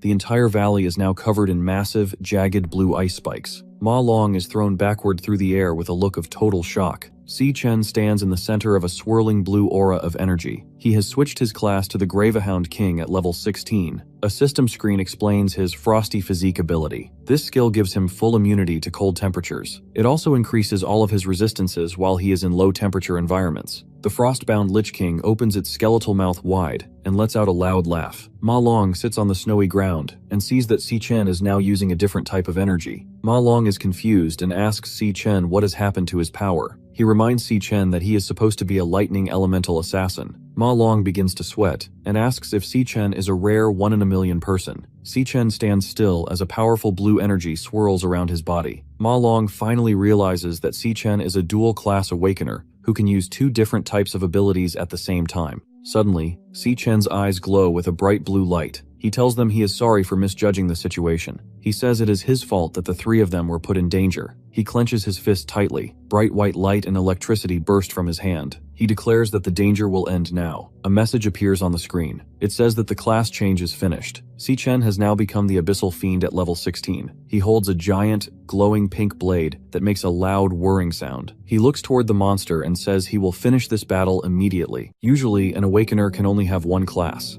There is a very small chance for someone to have 2 classes. Only 1 person in 10 million can do this.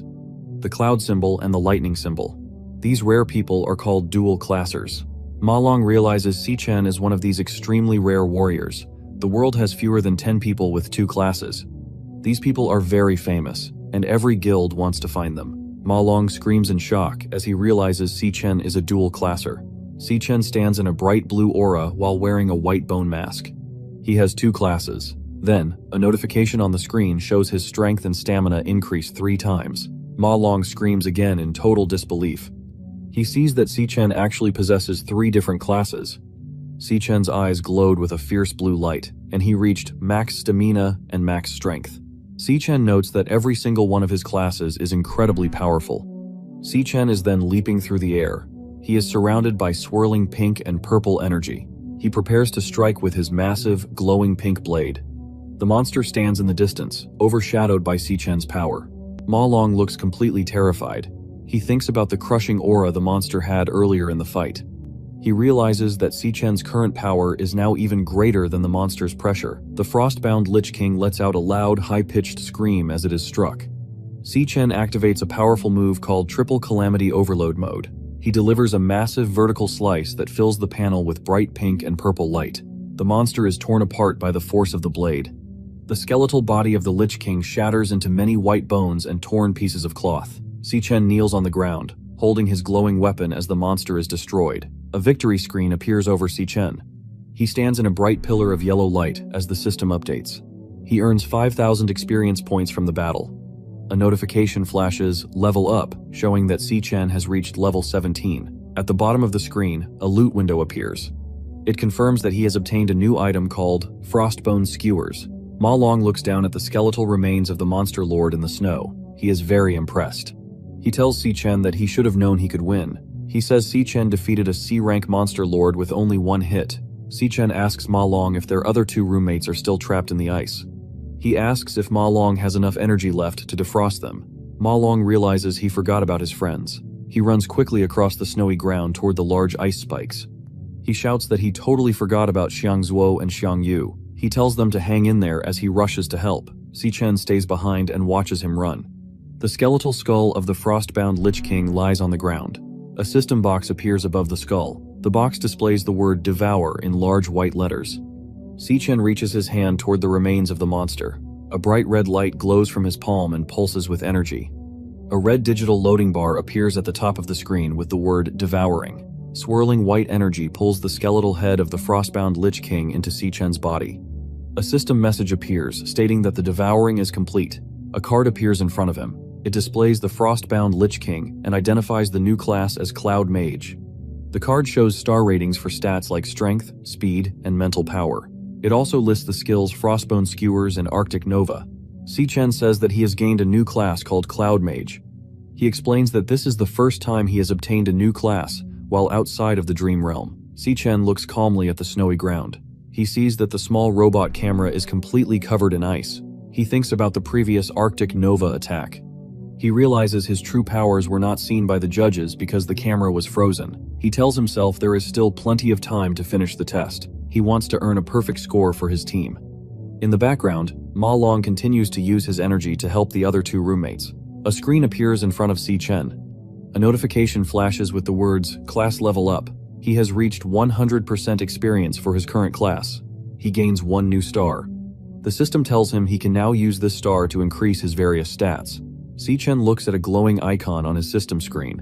He is surprised and asks if he just earned a star. The icon shows a multiplication symbol and a green star. On the other side of Team Gongting, inside a dark cave called the Gloomvine Grotto, they are fighting a D-rank flower mage monster called a giant man-eater. The monster is a large red plant with sharp teeth and green vines. One student is thrown through the air by a vine and yells in pain. One teammate has purple glowing chains wrapped around his fists. He is sweating and his face is filled with strain. He asks if a D-rank boss is truly this powerful. He shouts at his other teammates to pummel the monster. He yells that he cannot hold the creature back any longer. Another student holds a bow made of bright yellow electricity. He pulls the string back and sparks fly through the air. He says the monster is too tanky and has too much health. The giant red plant monster is hit by yellow lightning in its open mouth. A student shouts that he is not doing any damage to the beast. The monster uses its large green vines to strike the students with a loud sound. Many team members are thrown into the air. One student screams that the monster has broken free. A student crawls on the dark ground, looks terrified, and is covered in sweat. He asks his teammates what they should do. He says they never fought anything this strong during their training sessions. Another student looks toward the back of the cave and says that Gongting is their only hope. He wonders how the situation is on Gongting's end of the battle. Gongting stands in a dark cave while his teammates use yellow magic circles to give him energy. Digital text on the screen shows that his stamina, strength, and elemental power are all increasing. One teammate asks if he has built up enough power yet. Gongting is now surrounded by intense orange flames. His eyes glow with a sharp red light, and he has a very serious expression. He looks ahead and says that he has enough power. Gongting leaps forward with incredible speed. A large fire explosion happens behind him as he lunges toward the enemy. He strikes the giant red plant monster with his sword. Gongting moves as a streak of fire and black light. He slices directly through the thick neck of the monster. Gongting looks ahead with glowing orange eyes. He yells, "Split," with great force. He activates a powerful skill called Sorrow Blade Burst. A giant explosion of orange and yellow fire fills the area. His teammates watch the explosion and begin to cheer. One student with light hair laughs and calls Gongting a legend. Another student shouts that the president is incredible and asks the others to look at his power. A notification appears on the screen. It congratulates Team Gongting for successfully clearing the D-rank dungeon. The screen shows the total time was 35 minutes. The team members laugh together. They state that they cleared the dungeon in nearly half an hour. They believe that no other team will ever be able to beat their record.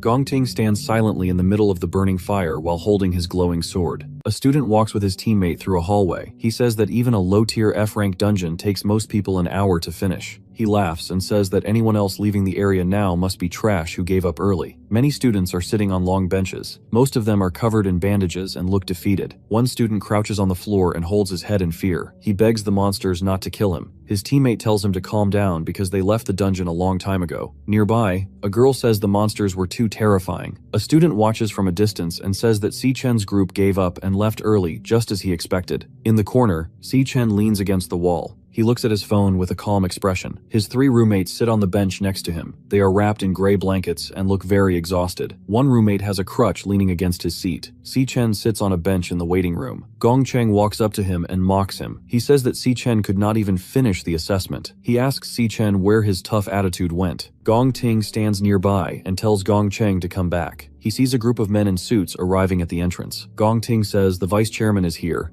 and tells his team they must go greet him. Carl Cavendish enters the room and claps his hands together. He shouts that the performance today was brilliant. He says they witnessed an outstanding performance during the test. Carl Cavendish walks down the center of the long waiting room. Gongcheng looks very excited and says that Carl is the most powerful man in the world. He believes Carl is walking toward their team. Gongting reaches out with his hand, but Carl Cavendish walks past Gongting and his teammates. Gongting turns his head and looks back in shock. Carl stops directly in front of Si Chen. He tells Si Chen that he is truly remarkable. Carl places his hand on Si-chen's shoulder and explains that Si-chen cleared the D-rank Devil's Cave in only 21 minutes. He tells him that even professional raid teams would find this goal hard to reach. He calls Si-chen's performance truly brilliant. Gong Cheng is shocked and screams in disbelief. He thinks to himself that Si-chen and his friends are pieces of trash. He is amazed they successfully cleared a D-rank cave. He is especially stunned because it only took them 21 minutes. Si-chen stands quietly while his 3 roommates smile behind him. They greet the vice chairman happily. Si-chen thinks about Carl's identity. He knows Carl is the vice chairman of the World Guild Alliance. He believes Carl is the second most powerful person in the world today. Si-chen wonders why a man with such high power would come to the school. Carl looks at Si-chen and smiles. He asks Si-chen to confirm his name. Carl thinks to himself that this trip was not a waste of time after all. Carl Cavendish looks at Gong Lin and speaks. He says that the young master of the Gong family performed very well. He mentions that leading a team to clear a D-rank Devil's Cave at a young age is a great achievement. Carl says that Guildmaster Gong Lin taught his son well and that they are very similar. Gong Lin looks down and tells the vice chairman that he is flattering him. Carl says it is getting late and he must head back. Carl and his assistants walked through the room. Carl thinks to himself that the principal is lucky to have found 2 great prodigies. He says that finding 2 geniuses like this is a very rare event that happens once in 1,000 years. Director Gong Xuan looks nervous and has sweat on his face. He clears his throat and says he will announce the results for both Si-chen's and Gong Ting's teams. He explains that both teams have a tie for a perfect score. He prepares to make the final announcement. The director announces that both teams are tied for the championship. He tells the students that every member of both teams is now allowed to join the Empire Guild. Si-chen's roommates celebrate with great joy. They shout that they are now set for life and have a ticket to the top of society. Gong Ting stands nearby with a quiet expression. The director speaks again to announce the final details. He states that Captain Gong Ting and Captain Si-chen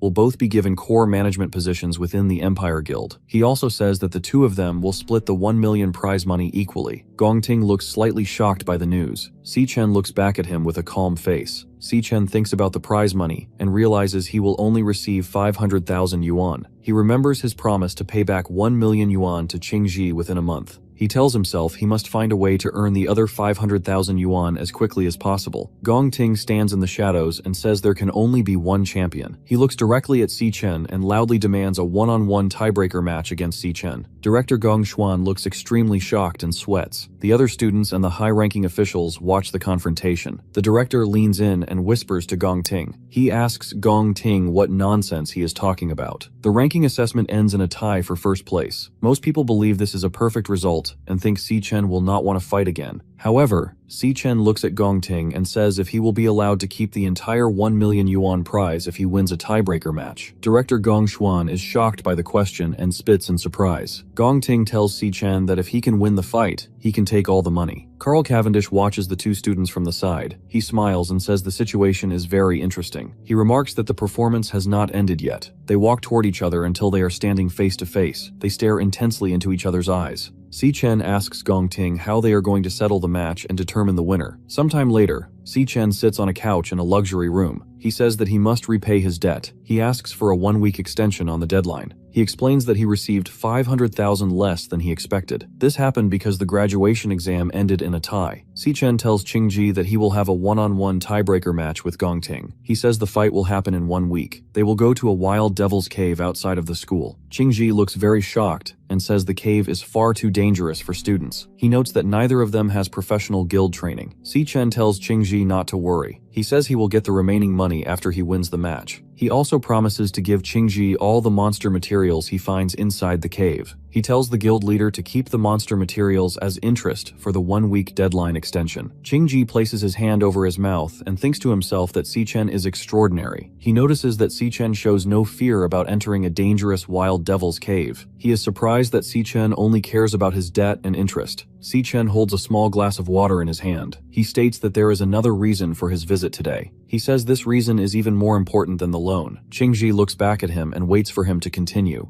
Si-chen prepares to speak as the 2 men stare at each other in silence. Si-chen begins to speak about the important matter he mentioned earlier. Qingji suddenly stands up from the sofa. He looks shocked and stares at Si-chen in silence. In the afternoon of June 17th, the location is Qingshui Middle School in Kangchang County. Si-yun stands outside the school and stretches her arms. She says she is happy because her final exam is finally over. Other students walk behind her. They discuss the difficult multiple-choice questions from the test. One student says he did not even understand the questions. Si-yoon looks relieved to be finished with her schoolwork. She looks at her phone and has a small smile. She says that her summer vacation is starting now. She suddenly remembers that today is the day of her brother's graduation assessment. In a flashback from 4 years ago, Si-chen holds up a large envelope. He tells Si-yoon that the university detected elemental potential in his body. He shouts that the National Awakener University has accepted him. Si-yoon looks at him with wide, sparkling eyes. She asks if he is going to be an awakener, just like their mother and father. Si-chen holds his sister's hands in a room filled with stacks of books. He tells her that he can now join a top guild and earn a lot of money. He promises her that he will make sure she lives a better life. He tells his sister that he will find the truth behind their parents' disappearance. Si-yoon looks at him with a wide, happy smile. She tells him that he is the absolute best and will definitely become an incredible awakener. Time passed, and Si-chen is now a senior at the university. He sighs and wonders why he hasn't awakened his powers yet. Si-yoon stands near him and tells him that it is totally fine. Si-chen gives a small, tired smile. Si-yoon encourages him by saying he just needs to keep working hard. After getting into the university, Si-chen worked harder than anyone else. However, he ended up being the only student who failed to awaken. He had to spend his time watching every other person around him gain their special abilities one by one, while he remained powerless. Suddenly, a girl runs up to her. This classmate is very excited and calls out to Si-yoon. She asks if Si-yoon has heard the big news. She explains that the National Awakener University produced 2 genius graduates this year. The 2 girls walk together through the school building. The classmate says that both geniuses led their teams to perfect scores. She adds that the vice chairman of the Guild Alliance met them in person and praised them. The girl says the news is everywhere and will make their county famous. She then remembers that Si-yoon's brother goes to that same university. She asks Si-yoon about him. Si-yoon looks down and feels nervous. She does not know how to respond and only makes a small sound. Suddenly, a man with messy pink hair appears. He looks directly at Si-yoon and says good afternoon. He tells Si-yoon that he booked a private penthouse room at the Zifeng building. He says she should be free at 8 p.m. and invites her. Si-yoon's friend looks very surprised and covers her mouth. She asks Si-yoon how she knows the school idol. Si-yoon looks down and remains silent. Suddenly she turns and runs away quickly. Her friend and Jin Duoksan watch her leave with confusion. Ju-tong shouts to ask why she is walking so fast. While running, Si-yoon has a sad vision in her mind. She sees the silhouettes of successful students holding a trophy and celebrating. Her brother was kneeling on the ground and crying because he could not awaken. She thinks about how her brother's classmates are making the news for their perfect scores. She feels deep pain because her brother failed to gain any powers. She tells herself that it breaks her heart just thinking about it. Si-yoon decides to hurry home to cook a large feast for Si-chen to cheer him up. It is the night of June 17th inside the siblings' rented apartment. A large feast is spread out on the table with a steaming sukiyaki hot pot as the main dish. Si-chen looks at the meal with wide eyes and is surprised. He asks Si-yoon how she had enough time to prepare so much food. They sit across from each other, and Si-chen holds his chopsticks and remarks that the food smells amazing. A news report plays on the television in the background. The reporter announces that the Dongsan National Awakener University has finished its graduation combat assessment. The news mentions that Vice Chairman Carl Cavendish visited the students in person. Si-chen continues to eat his meal with a calm smile. Si-yoon rests her chin on her hand and watches him with a sad expression. She thinks to herself that her brother is only acting tough to hide his feelings. She believes that failing the assessment was a massive blow to him, and she is worried because he is not showing any signs of disappointment. The news reporter announces that the graduation assessment had a rare result with 2 champions. The university discovered twin geniuses, who both earned perfect scores. Vice Chairman Carl Cavendish specifically names Si-chen and praises his performance. Si-yoon's eyes go wide, and she looks completely shocked.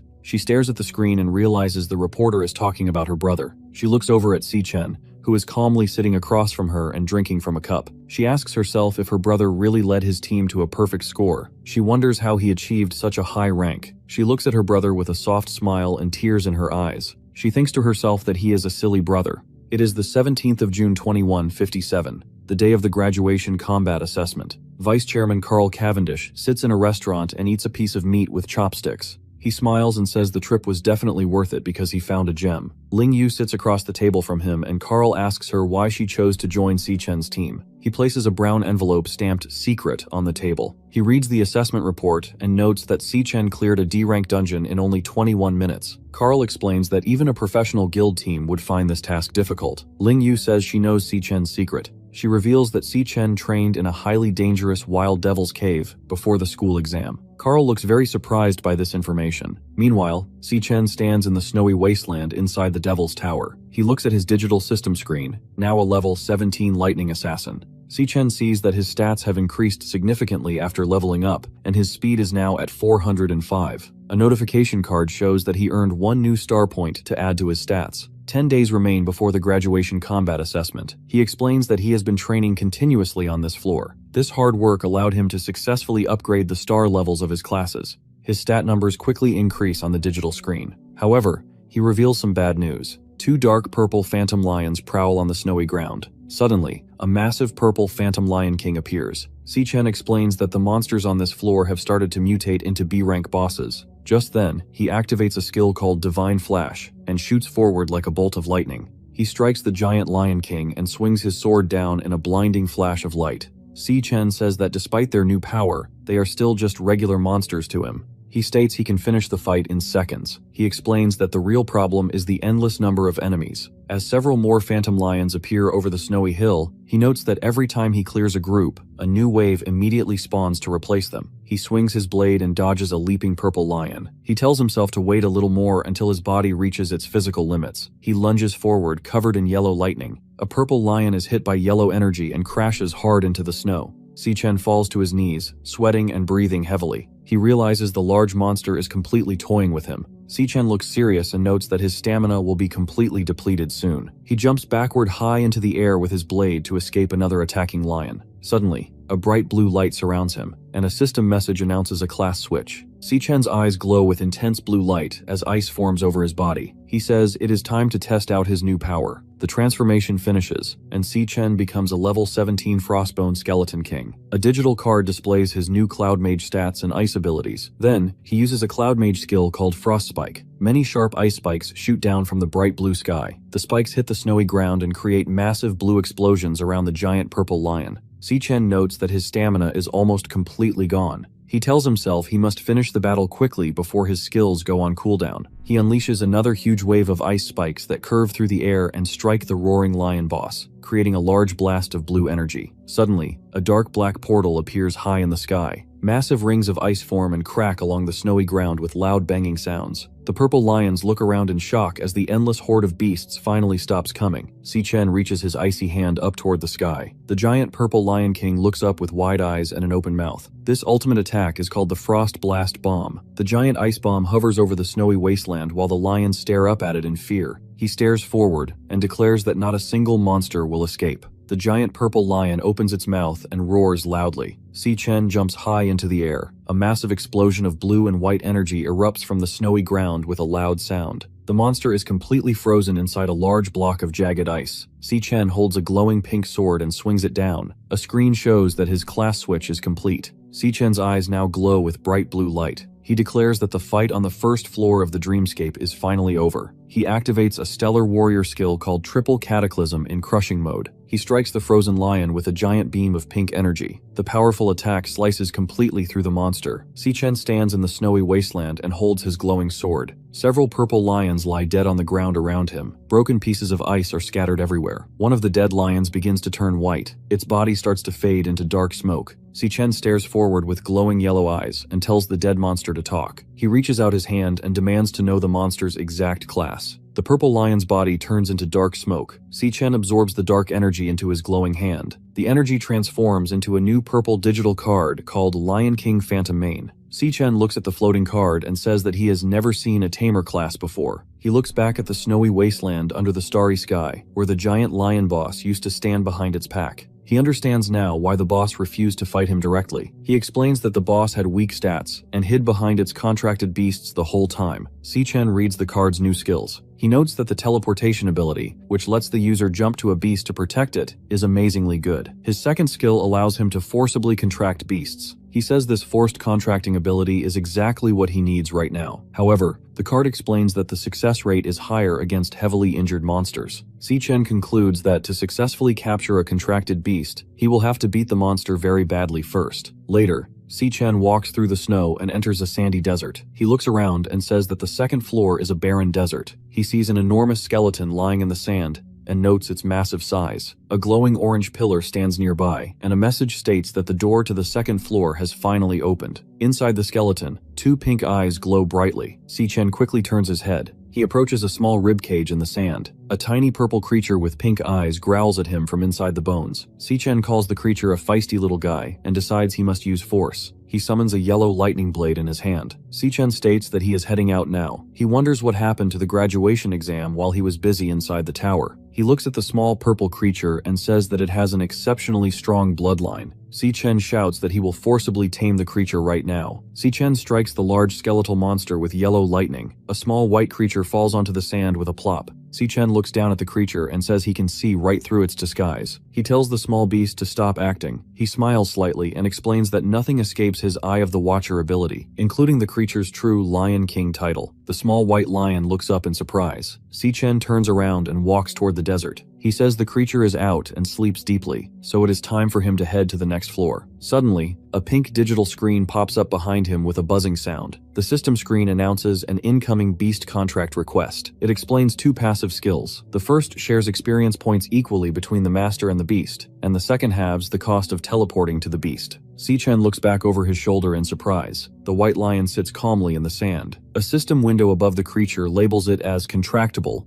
and names it Lion King Leo. Finally, the system asks Si-Chen if he wants to accept the contract. Si-Chen looks down at the creature and asks if it wants to follow him. The creature looks up and barks loudly. Si-Chen tells the creature that he plans to conquer every floor of the Devil Tower. He warns them that the monsters will become more vicious on each floor. He explains that it could be injured or even lose its life. He asks the creature if it has truly thought this through. The small lion barks again to show it agrees. Si-Chen closes his eyes and says he understands. He opens his eyes, and his glowing pink loudly consents to sign the contract. A message announces that the contract with Lion King Leo is established. A new card shows Si-Chen's stats as a Star Beastmaster. The screen lists new passive skills, including a pact that shares experience points and an ability to teleport to the beast's side. Si-Chen smiles and gestures with his thumb, telling the creature that they will head out together. The small lion runs happily beside him. They walk toward the swirling orange portal. Si-Chen tells the lion to protect itself while he is fighting. The creature barks in agreement and steps into the tall portal. Si-Chen and his small white beast walk into a dark, rocky cave filled with bright orange pillars of light and flowing lava. Si-Chen sweats heavily and says it is so hot that he feels like he will melt. As he walks near the edge, he wonders what kind of monster they will encounter on this floor. Suddenly, a blinding white light flashes. Si-Chen's eyes widen in terror as a massive hole is instantly blasted straight through his chest. Blood sprays everywhere as his face freezes in complete shock. Si-Chen suddenly gasps and wakes up in his bed with sunlight shining through the window. He sits up and breathes heavily, realizing he was killed in an instant without even seeing the monster. He looks confused and wonders what kind of terrifying power the second-floor monster possesses. Si-Yun calls out from behind the door, telling him to come out and eat breakfast. He sits at the table and looks surprised, calling the large meal of noodles and fruit an absolute feast. She reminds him to wash the dishes and hang up the clothes from the washing machine in 30 minutes. As she puts on her shoes, Si-Chen asks why she is rushing to leave since summer vacation has already started. Si-Yun explains she is going to her summer job. Si-Chen looks confused and reminds her that he told her to leave the money matters to him. Si-Yun smiles brightly and says that since her brother has made it to the top, she cannot fall behind. She adds that staying home all summer would be boring anyway. Si-Yun closes the door and leaves. She tells Si-Chen to wash the dishes and hang the clothes. Si-Chen washes a bowl under running water. He hangs a gray shirt on a clothing rack in the living room. He thinks about how Xiaoyun has always lived her life with grit, no matter what happens. He looks at a framed picture on his desk. The picture shows him and his sister smiling and making peace signs. He kneels down to look closer at the photo. He thinks that even though she is just a child, she makes him feel cared for. A vision of the massive Demon King Wrath with its giant tentacles appears in his mind. Si-Chen thinks that once he finishes school, he must fight Wrath. Because of this, he will not be able to stay by Xiaoyun's side for much longer. He states that she is the only person he truly worries about. Suddenly, his eyes widened in surprise. He puts his fingers to his forehead and thinks of a new idea. Si-Chen's eyes glow with bright purple light, and a dark purple portal opens in the air above him. The white lion falls out of the portal. Si-Chen looks completely shocked with his mouth open. He realizes that he actually managed to summon his contracted beast from the Dreamscape Devil Tower into the real world. The lion then jumps onto the couch and plays with a box of tissues, pulling them out and making a mess. Si-Chen watches the lion and decides to have Leo follow Xiaoyun while he is away. A card showing the Phantom Spirit Lion King and its skills. Si-chen looks at his hand and explains the skill called Astral Orbit Jump. He says this skill will let him see through the beast's eyes if she is in danger. He will also be able to teleport instantly to her side to protect her. He remembers a time when Xiao Yun was little and happily petted a white cat and a brown dog. He smiles with glowing purple eyes and holds the beast card. He believes that since she loves cats and dogs, she will gladly accept a small lion. Suddenly, a loud clanging sound comes from the kitchen. Si-chen quickly turns his head to look behind him. He walks in and stares blankly as the lion eats a ceramic plate on the messy counter. Si-chen thinks that his sister can surely accept the creature. On the other side, a wounded man covered in blood kneels on the ground holding a broken blue weapon. He breathes heavily and looks up in terror. He yells for man to stay away and asks what it is. A sudden red slash strikes the man. Blood pours down his face as he stares with wide eyes, asking what kind of monster this is. The man is lifted into the air by white energy lines, and a red bar shows that the dark figure is devouring him. Later, Si-Yun walks down a street at sunset, carrying 2 plastic bags. She looks exhausted and says she is finally off work. She explains that standing all day selling milk tea is very tiring. She stops near a wall and wonders if her brother will like the drink she bought.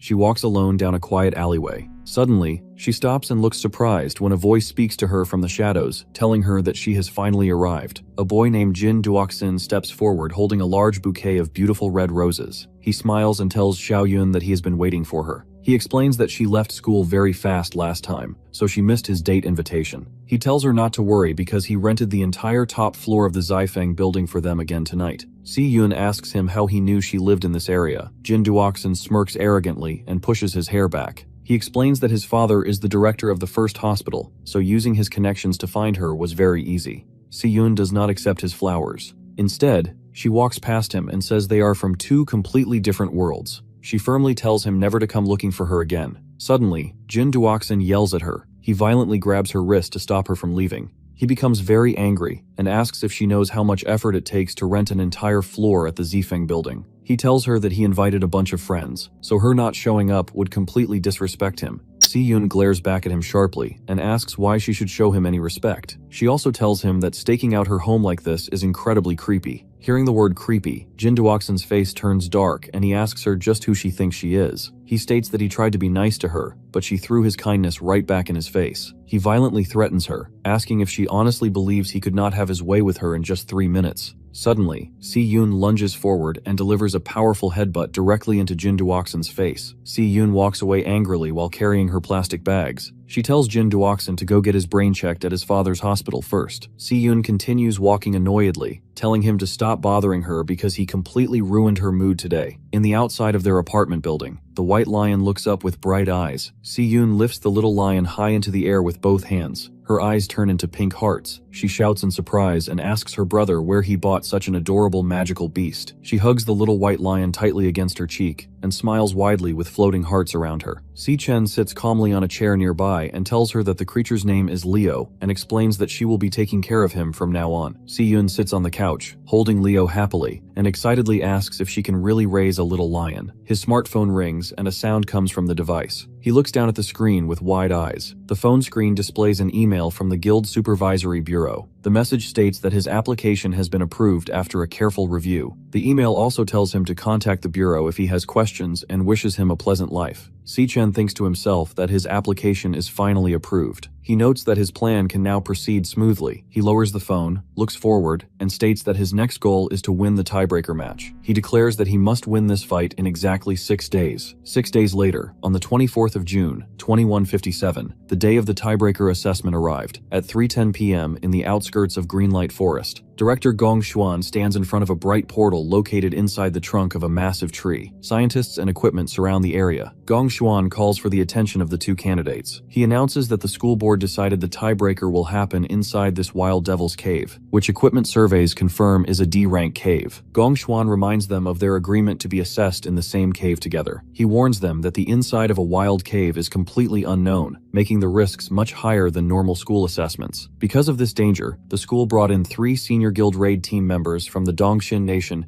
to act as accompanying examiners. These 3 professionals stand quietly in the grass. One of them is a man named Ivan from the Empire Guild, who is a C-rank Flora chanter. Gong Xuan explains that these examiners will follow the candidates into the cave to provide protection and give them a real-time score based on their performance. Kai Yu from the Divine Eye Guild wears a brown hat and an orange mask over her face. She is a C-rank nuclear shooter. Yuta Sato from the Yinfeng Guild has dreadlocks, a mustache, and wears dark sunglasses. He is a C-rank star warrior. An announcement states that the final results of the test will be decided by the scores these 3 examiners give. The 3 examiners on a large blue screen and smiles evilly and touches his chin. He thinks to himself that the examiners must perform their duties well and ensure everything is done without leaving a single trace, hinting at a secret plot. Later, inside a room, Gong Lin and Yuan Long stand near a sofa. Vice Chairman Carl Cavendish sits relaxed on the couch. Gong Lin asks Carl why he is still at the school, noting that his scheduled trip ended 2 days ago. Carl smirks and asks what could possibly be more interesting than what is happening here. Carl continues to smile and explains that he wants to stay because he has not witnessed a duel between true geniuses in many years. Director Gong Xuan stands in front of a massive, swirling green portal. He raises his right hand up toward the bright light and announces the start of the event. He says this is the National Awakener University class of 2157 graduation combat assessment, one-on-one tiebreaker.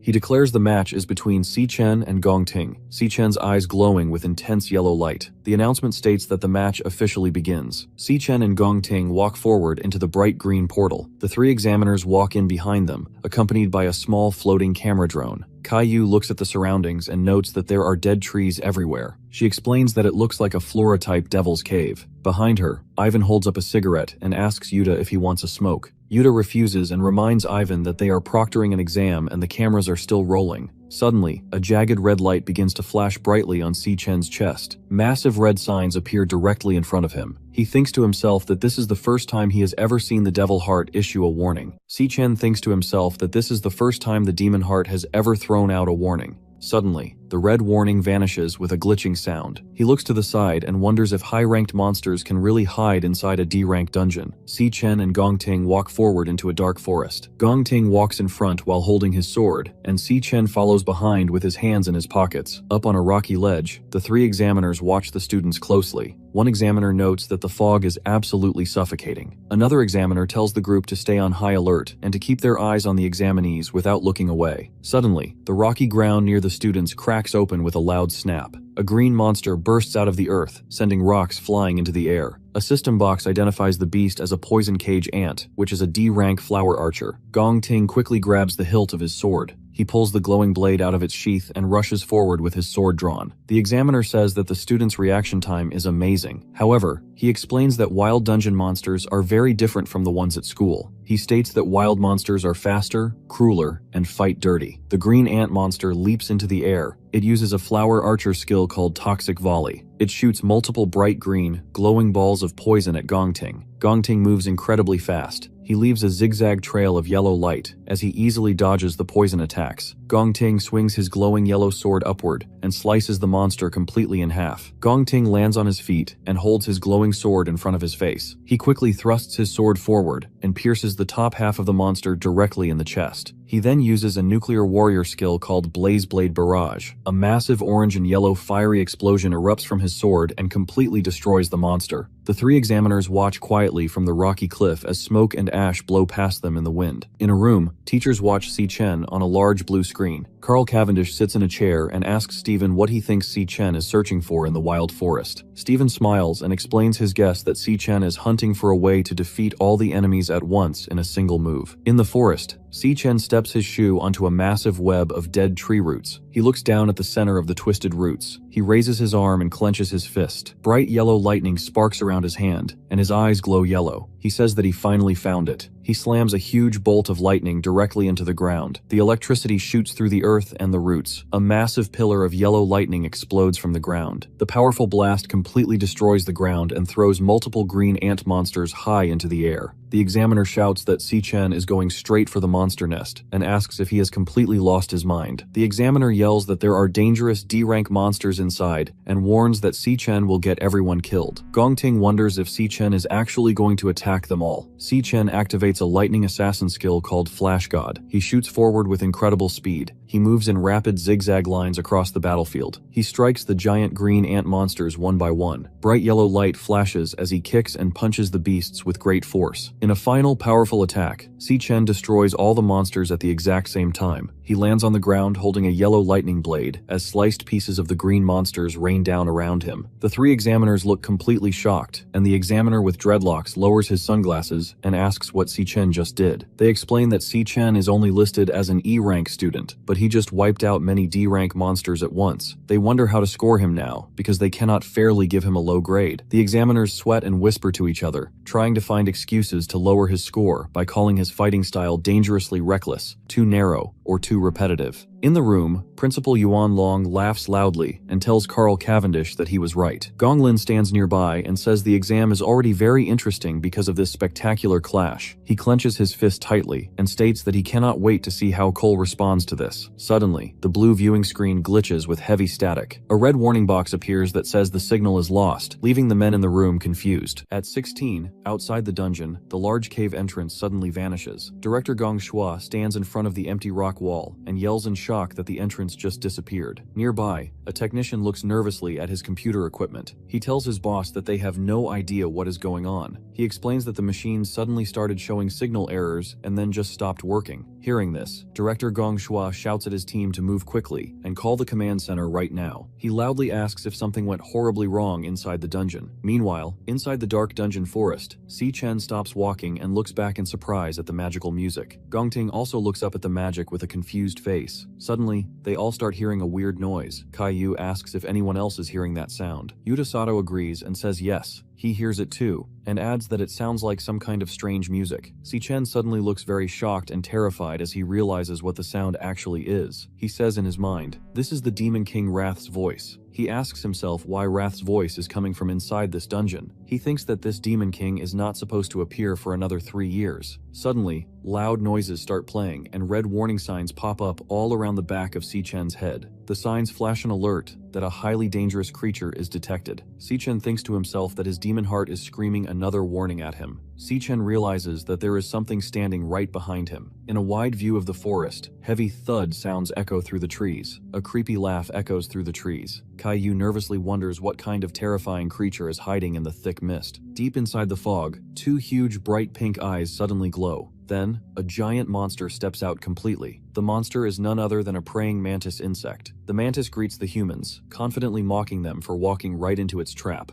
Yuta Sato is completely shocked and cannot believe that the giant monster is actually talking. He realizes that a monster capable of speaking must be a very powerful, high-tier C-rank creature. Looking past the giant insect towards Si-Chen and Gongting, the group is terrified. They wonder how such a dangerously strong monster could appear inside a low-level D-rank dungeon. They know this beast will easily kill all the examinees. Realizing the extreme danger, Yuta Sato quickly leaps forward. He summons a huge glowing pink axe in his hands. He lands firmly in front of Si-Chen and Gongting to protect them. He strongly commands everyone to quickly hide behind him for safety. Suddenly, the giant insect monster swings its massive blade arm incredibly fast. It completely slices off Yuta Sato's hand. His severed hand, still gripping the glowing pink axe, flies high into the air. Caillou and Ivan look completely shocked by the sudden attack. The giant insect monster moves incredibly fast, leaving a blurred trail behind it. With a loud thud, the beast violently stabs its huge, scythe arm right through Gongting's chest. Blood splatters heavily into the air as Gongting throws his head back in extreme pain. The monster cruelly declares that every single one of them is going to die. However, he refuses to give up,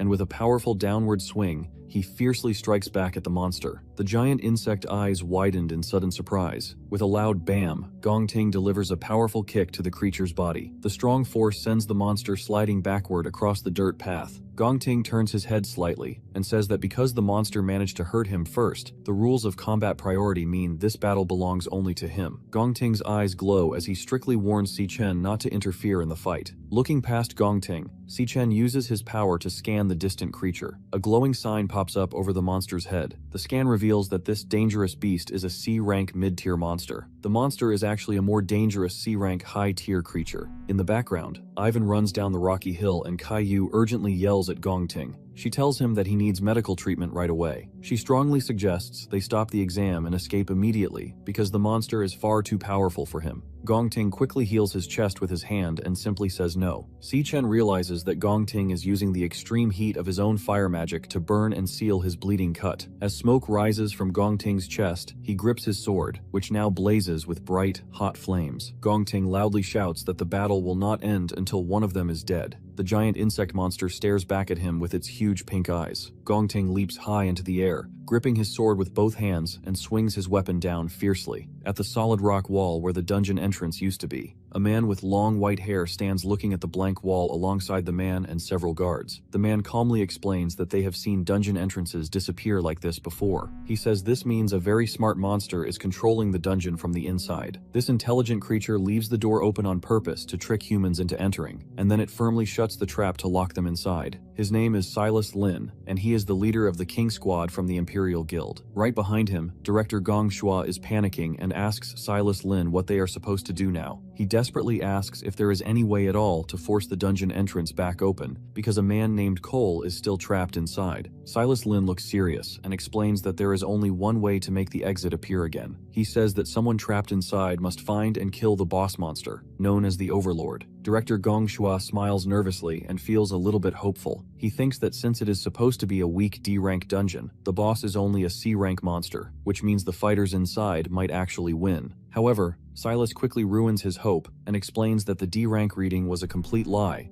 because the boss monster was hiding its true strength on purpose to trick the scanners. He states that this specific dungeon is almost certainly the trap that caused all the other missing magic fighters to disappear. Director Gong Shua starts sweating and realizes the horrible truth. Silas finally reveals that they are actually dealing with an extremely dangerous B-rank dungeon. The giant insect monster attacks very fast, swinging its huge arms to create slashes. Gongting quickly blocks the rapid attacks, using his sword to stop the strikes. Gongting slides backward on the dirt, holding his weapon carefully. The monster lets out a loud growl and lifts its scythe to create a massive strike. With a heavy thud, the beast aggressively slams its massive blade down. However, the monster misses Gongting, and its sharp weapon gets completely stuck deep inside the rocky ground. The creature quickly realizes it is trapped. Seeing this perfect opportunity, Gongting leaps high into the air right above the monster, holding his sword and declaring that the beast has dropped its guard and he finally has the perfect chance to finish it off. He completely chops off the giant insect monster's head. The monster's severed head bounces across the rocky dirt. It finally rolls to a stop right in front of Si-Chen and Caillou.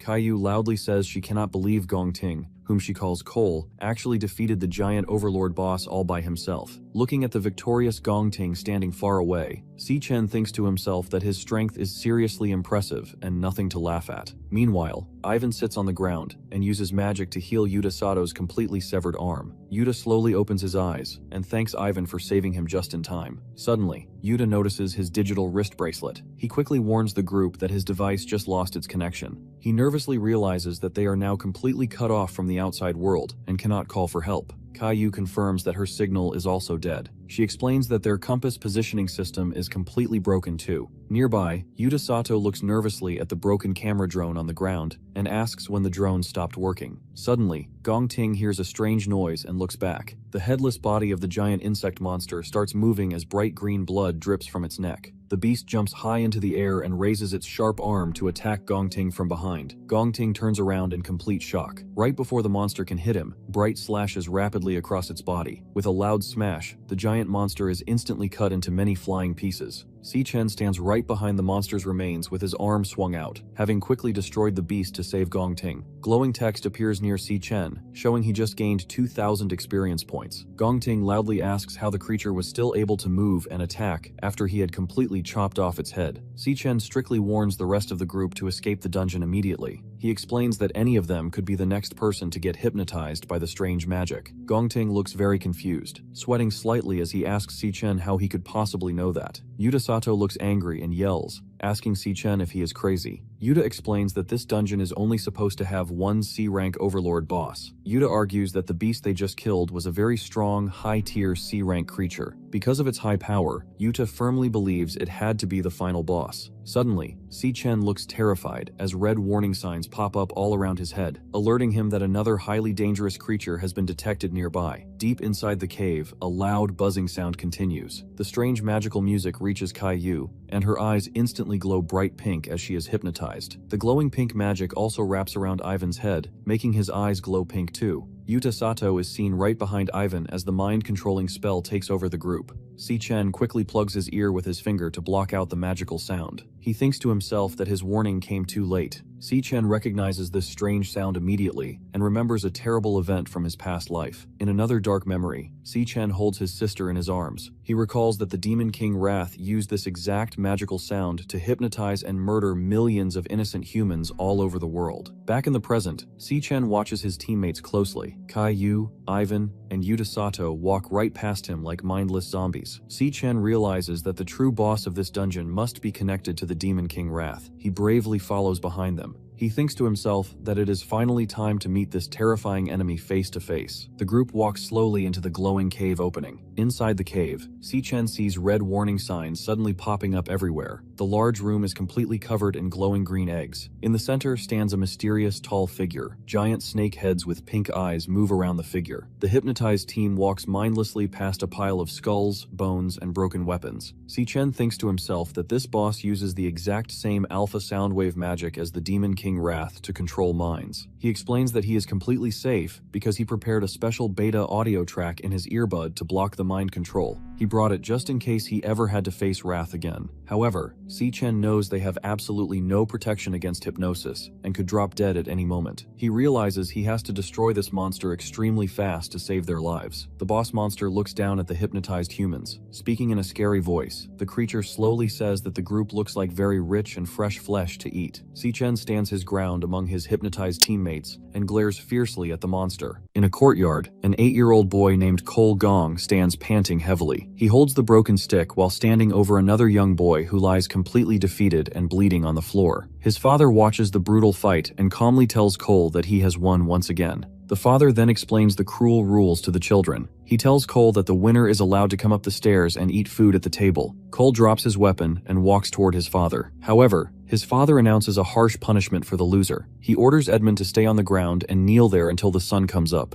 Time passes, and the moon shines in the dark night sky. Edmund is still kneeling alone on the ground. He looks down sadly as his empty stomach loudly growls from hunger. Suddenly, a hand reaches out to offer a piece of bread to the hungry Edmund. It is his brother Cole, who is also covered in bruises and has a bandage on his head. Cole tells Edmund to take the food. Edmund looks up in surprise and whispers in fear. He nervously warns Cole that their father will punish him badly if he catches him helping. Cole simply tells his brother to be quiet and just eat the bread. Suddenly, Cole is hit violently across the face with a loud smack. After some time, Cole kneels on the floor, shaking in pain. His back is covered in fresh, bleeding cuts. The father looks down coldly and asks Cole if he wants to know why the Gong family is so successful and powerful today. The father explains his cruel belief. He states that the family is strong because he has never lost a single time in his life. He proudly declares that the winners are the ones who make all the rules. He coldly adds that the losers have no choice but to follow those rules. He asks his father if beating him in a fight means Cole will finally get to make the family rules. His father just smirks and laughs at the idea. Suddenly, a broken wooden training sword falls to the floor with loud clanging sounds. Cole is then coughing up a puddle of blood in extreme pain. In the background, Silas Lin stands holding a blue sword made of ice. Cole struggles and angrily asks his father a question. He wants to know why his father cheated by using Silas and the powerful King Squad to beat him when Cole had challenged him to a fair, one-on-one fight. The father explains that his true strength is not just about how hard he can punch. He tells Cole that real strength is the political power and influence he controls behind the scenes. The father continues his cruel lesson and tells his son that the real world does not follow fair or honorable rules. The father clenches his fist tightly and firmly declares that the only absolute truth in the world is to win, no matter what it takes. His father continues his harsh lesson. He tells Cole that how a person wins does not matter at all. Only the final result is important. He strictly demands that his son must always be in first place, even if he has to completely abandon his family family, his loyalty, and all his dreams to achieve it. The father cruelly states that winning is the absolute only reason Cole is allowed to be alive. Young Cole looks down with sad eyes and deeply accepts this dark truth. He repeats to himself that winning is his only purpose for living. Back to the present inside the cave, Si-Chen reminds himself that the monster uses an alpha sound wave to control minds, so his special beta audio track keeps him perfectly safe. However, he looks at his friends walking like zombies. He knows they have absolutely no protection and could drop dead at any moment. Realizing the extreme danger, Si-Chen decides he must kill the monster very fast to save them. Bright yellow lightning magic starts crackling fiercely around his hand. Gongting suddenly grabs Si-Chen's wrist from behind to stop his lightning attack. He quietly whispers to Si-Chen to hold on. Gongting tightly grabbed his own bloody chest wound. He hurts himself on purpose to cause extreme pain. Drops of fresh blood fall onto the rocky floor. Gongting tells Si-Chen, whom he calls Ash, that he does not know how Si-Chen escaped the mind control. However, Gongting explains that he is using the sharp pain from his open wound to stay awake and fight off the hypnosis. Gongting then leans in very close behind Si-Chen's shoulder. He seriously warns Si-Chen not to attack yet. He explains that if they make a move now, the monster will know they are awake, and all their hypnotized friends will be killed instantly. Gongting asks Si-Chen to look at the strange eggs. He explains that if they make a loud noise and trigger the eggs, dozens of dangerous C-rank monsters will hatch and attack them all at once. Gongting reveals the monster's evil plan. He explains that the boss purposely made this place look like a weak dungeon. It was a clever trap to trick human fighters into entering so the beast could kill them and drain their blood. Gongting is sweating as he seriously shares his plan. He tells Si-Chen that they should stay completely hidden because the monster will eventually come to them. He suggests that the second the terrifying beast gets close enough, they should strike it together and finish it off. Si-Chen calmly admits he is surprised Gongting came up with such a smart idea. However, Si-Chen explains why that plan will completely fail. He states that this powerful overlord boss does not even need to move a single muscle to fight them. Si-Chen explains that because of the strong mind control magic, the monster only needs to think one single thought. If the beast gets angry, it can simply command every single hypnotized person to commit suicide instantly. The horrifying truth of his warning is then shown. The hypnotized Yuta Sato smiles creepily while holding his glowing pink energy blade right against his own neck. Next to him, Kai-Yu points a loaded gun directly at her own head.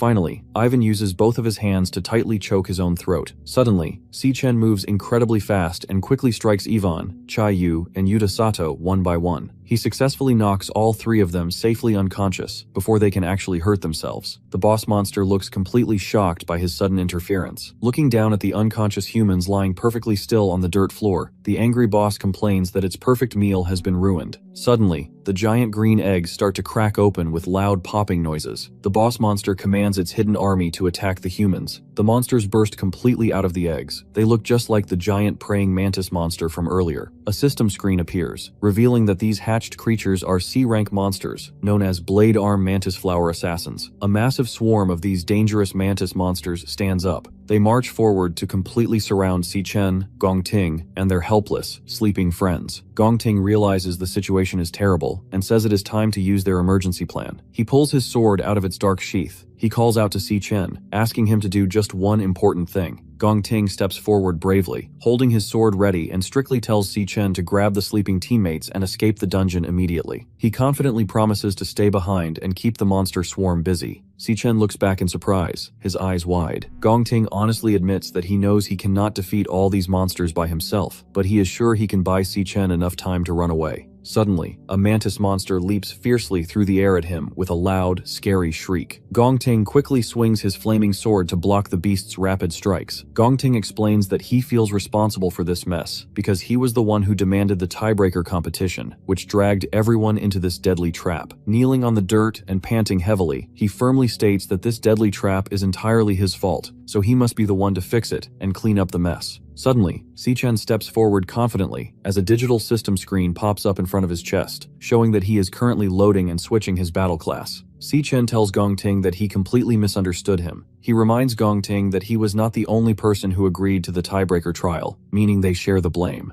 A new system screen appears above his head, finally revealing his true power. It shows that Si-Chen is actually a level 24 lightning assassin. Gongting watches in complete surprise from behind as Si-Chen stands bravely by his side. Si-Chen stands confidently and tells Gong Ting that he will handle the boss monster himself. Behind him, Gong Ting strongly disagrees and says they absolutely cannot beat this creature. He explains that he can feel the monster's massive strength is on a completely different level. He fears the beast is not just a B rank, but probably an extremely dangerous A rank monster. Looking at their 3 unconscious friends lying on the dirt ground, Gong Ting urgently begs Si-Chen to grab them and run away, because escaping is their only chance to live. Si-Chen agrees with Gong Ting that the monster is a complete nightmare. However, he explains that running away is impossible because the dungeon doors are already locked shut. He points out that if the exit was still open, the strong Imperial Guild would have already rushed inside to save them by now. Gong Ting looks completely shocked as he realizes the dungeon gates are really locked down. Si-Chen's eyes suddenly glow bright blue with a loud buzzing sound. He uses his magic to scan the boss monster, a large question mark showing that its true power is completely unknown. Si-Chen thinks carefully about the extreme danger. He realizes that if this boss is truly an A-rank monster, its fighting strength must be incredibly high. He compares its immense power to the terrifying Phantom Mane Lion King he found at the deepest level of the Dreadspire dungeon. Suddenly, one of the mantis monsters leaps forward to attack with a loud screech. Si-Chen quickly defends himself and blocks the monster's heavy strike with his power. Right at that moment, a second mantis monster jumps through the air with a swoosh sound to attack Si-Chen from above. Seeing this deadly surprise attack, Gong Ting loudly yells at Si-Chen to watch out. Si-Chen fiercely swings his weapon and violently strikes a jumping mantis monster, splashing green blood into the air. Suddenly, a huge swarm of terrifying mantis monsters charges right at them. The monsters roar and shriek loudly with their glowing pink eyes shining in the dark. Gong Ting sweats heavily and worriedly tells Si-Chen that fighting is useless now. He explains that with so many monsters closing in on them, it is only a matter of time before they are totally defeated. However, Si-Chen raises his hand as yellow lightning crackles around his fingers. His eyes glow a fierce yellow as he gathers his power. A system screen appears, showing that he is using his special lightning assassin skill called Electric Blade. With a powerful swing of his arm, Si-Chen shoots the lightning blades directly at the rushing monster swarm. The blades fly incredibly fast and pierce straight through multiple mantis monsters at the exact same time. He activates a powerful lightning assassin skill called Flash God. Moving incredibly fast, he turns into a blur of yellow lightning and instantly slices off several monster heads at the exact same time, splashing thick green blood everywhere. Gong Ting watches with wide eyes and loudly says that Si-Chen's amazing fighting ability is completely impossible. Si-Chen quickly leaps up and violently slashes another giant mantis monster across the chest. Gong Ting thinks carefully about Si-Chen's fighting class. He explains to himself that assassin fighters normally have very weak basic strength, which usually makes them completely useless when fighting a massive swarm of enemies. However, Si-Chen fiercely cuts another beast completely in half with another strike. Gong Ting realizes that every single attack Si-Chen makes perfectly hits the monster's weakest vital points. Si-Chen quickly ducks low to the ground to slice one beast, and then jumps high into the air to cut down several more with rapid lightning strikes. Gong Ting explains that Si-Chen is completely making up for his low physical power by using incredible speed and perfect fighting technique. Gong Ting is amazed by how incredibly fast his teammate is moving. Si-Chen turns into a blur, leaping through the air and slicing many giant mantis monsters all at once. Gong Ting realizes that Si-Chen's speed is definitely at the A rank level or even higher. Feeling a sudden rush of hope, Gong Ting grips his sword tightly and confidently declares that they might actually be able to win this fight together. However, the boss monster suddenly gets very angry and yells at them to stop talking. The boss's glowing pink eye as it casts a powerful ultimate enhancement spell. Several system text lines rapidly pop up over the creatures, showing that the boss is massively boosting their strength and stamina. The mantis monsters grow incredibly large and powerful as it towers over Si-Chen. The angry boss monster fiercely commands its army to chop Si-Chen into pieces right now. Si-Chen prepares himself for the attack. A mantis arm slams heavily into the ground. However, Si-Chen quickly jumps high into the air to dodge the deadly strike. He violently slashes its back with his electric blade, splashing thick blood. Seeing the extreme danger, Gong Ting loudly calls out to Si-Chen and desperately tells him to hang in there. Si-Chen glances back intensely and then dashes forward incredibly fast. He unleashes a rapid flurry of bright yellow lightning strikes, fiercely cutting through multiple giant, super-powered mantis monsters all at once. Suddenly, a huge beast lunges right at him from the background. He quickly turns around and dodges the sneaky attack. He immediately strikes back with incredible speed. As his blade chops the monster into pieces, splashing green blood everywhere, another mantis swings its massive arm directly at him. Si-Chen blocks the heavy strike with his arm, creating a huge, bright explosion of sparks. The force of the powerful attack is so strong that it pushes Si-Chen sliding far back across the ground. Si-Chen thinks carefully about the monster's new strength. He realizes that the boss monster's magic has made these creatures much stronger. He notes that every single stat on these enhanced beasts has now reached the dangerous B rank level. He realizes the battle is much harder now. He thinks to himself that the monster's outer shells have become as hard as solid iron. Because of this tough armor, he knows he cannot easily pierce their weak spots anymore. Si-Chen decides he must find a way to crack their hard shells open first before he can hurt them. Suddenly, Gongting yells loudly and calls out to thank Si-Chen. Gongting is completely draining his stamina, speed, and other skills to massively boost his physical strength. Gongting confidently shouts that Si-Chen has successfully bought him enough time to prepare this incredibly powerful attack. At 17:30, inside a small apartment, Anna walks through the door carrying a yellow grocery bag. She looks a bit tired and apologizes to her friend for being late. She explains that buying the drinks took much longer than she expected. Iris greets her warmly with a smile. She tells Anna not to worry about the time because her brother has not come back home yet either. Anna looks surprised and asks why he is still out. Anna asks Iris if her brother knows the great news that she passed her Academy of Arts exam. Iris shakes her head and says he does not know yet. However, she mentions that she told him she had something very important to tell him today. Iris figures her brother is just running a little late. She tells Anna that they should just go ahead and start eating without him. Suddenly, Iris looks at the jar in surprise and wonders when they completely ran out of garlic sauce. Iris puts on her jacket to go outside and asks Anna to wait at the apartment while she and Leo go on a quick run to the store. She excitedly tells Anna that she will also buy some extra snacks so they can celebrate her good news properly tonight. Anna happily agrees to stay behind. A little while later, Iris walks out of a small neighborhood grocery store named Jay's. She holds a brown paper bag full of items as the shopkeeper inside thanks her for the payment. Walking back home, Iris gently holds her bag and smiles warmly. She happily says that Leo is acting like a little angel because he has not made a single sound the entire trip. Inside of her bag, Leo is happily hiding inside, loudly munching on a tasty snack while keeping completely quiet. Iris happily laughing and hugging her fluffy pet. She smiles and tells Leo that he is a very good boy, promising to buy him cookies the next time they go out. As she walks away, some men secretly watch her from a hidden corner. The man in the beanie confirms to his partner that he has his eyes on Iris. The man's dirty hand holding a small photograph of Iris wearing her school uniform. Looking at the picture, the creepy man eagerly asks his partner if they should move in and grab her right now. A voice from a small earpiece speaks, telling him to stay calm and keep following Iris. The boss strictly orders the men to wait until they are completely out of the security cameras' view before they attack her. The man smiles wickedly and agrees to the evil plan. Iris is walking down the street while, right behind her, the bad men loudly tap on the ground as they follow her path. Iris suddenly stops, smiling, and looks back over her shoulder. She is very alert and realizes that these two men have been secretly following her ever since she stepped out of the grocery store. She thinks to herself, wondering what exactly these dangerous guys want from her. Just behind her, the men continue to follow her closely. Leo pokes his head out of the paper bag, and he lets out a low, angry growl. Iris notices this and asks Leo if he also senses the dangerous men behind them. To protect him, she quickly hugs the brown paper bag tightly against her chest. She softly whispers to her pet, strictly telling him to stay hidden inside and not to come out at all. Looking back over her shoulder and a drop of sweat on her face, she bravely thinks to herself that tonight has just become very interesting. Inside the dungeon, Si-Chen thinks about the extreme danger of his current battle, realizing that the boss monster's magic has made the giant mantis creatures much stronger. He notes that every single skill of these enhanced monsters has now reached the highly dangerous B rank level. He looks up at a massive mantis monster and thinks about how the monster's outer shells are now as hard as solid iron. He realizes that his attacks cannot easily pierce through to their weak spots anymore. He knows he must find a way to crack their tough armor open first. Suddenly, Gongting loudly thanks Si-Chen, calling him Ash. As the system screen appears, showing that Gongting is purposely draining his own speed, stamina, and magic control to massively boost his physical strength. Gongting's power reaches its absolute maximum limit. He confidently shouts that the extra time Si-Chen bought for him allowed him to finally unleash his ultimate attack. Gongting swings his sword with all his might to unleash his ultimate move, a powerful skill called Extreme Blaze Rift. Gongting shouts fiercely, declaring that he does not care if the enemy is a powerful A-rank overlord because he will completely blast it into nothing. The massive wall of fire crashes directly into the giant mantis monsters. The powerful wave of fire crashes directly into the boss monster with a loud boom. Instantly,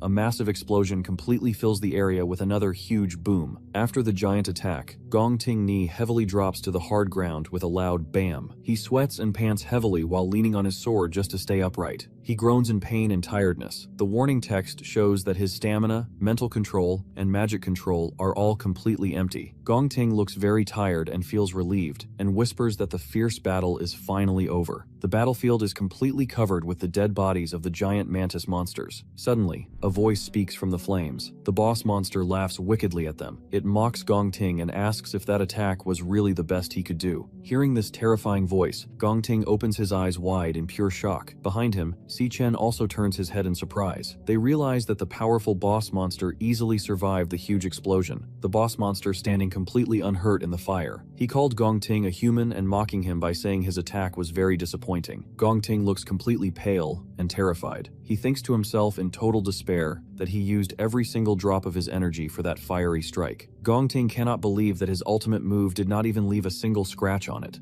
Chen carefully watches the beast and figures out exactly how it survived the massive explosion. He realizes that right before the fire hit, the monster sucked all the magic energy out of the eggs. It used that stolen power to build a super strong shield that could block any attack. Nearby, Gongting leans heavily on his sword. He sadly asks himself if this is really how they are going to die. Suddenly, Chen steps forward and stands in front of Gongting. Chen calls him by his real name, Cole, and suggests that they make a deal. A system screen pops up in front of him, showing that he is currently loading and switching his fighting class. Chen explains his deal to Cole. He promises to let Cole take the first place win for the exam, but he demands that the entire 1 million prize money must go to him. Chen's hand tightly gripping a new weapon handle. He tells Cole that there is one strict condition for their deal. Chen then transforms and holds a massive weapon in his hand. A new system screen pops up above his head to reveal his second secret power. It shows that he is now a level 24 Infernal Rakshasa.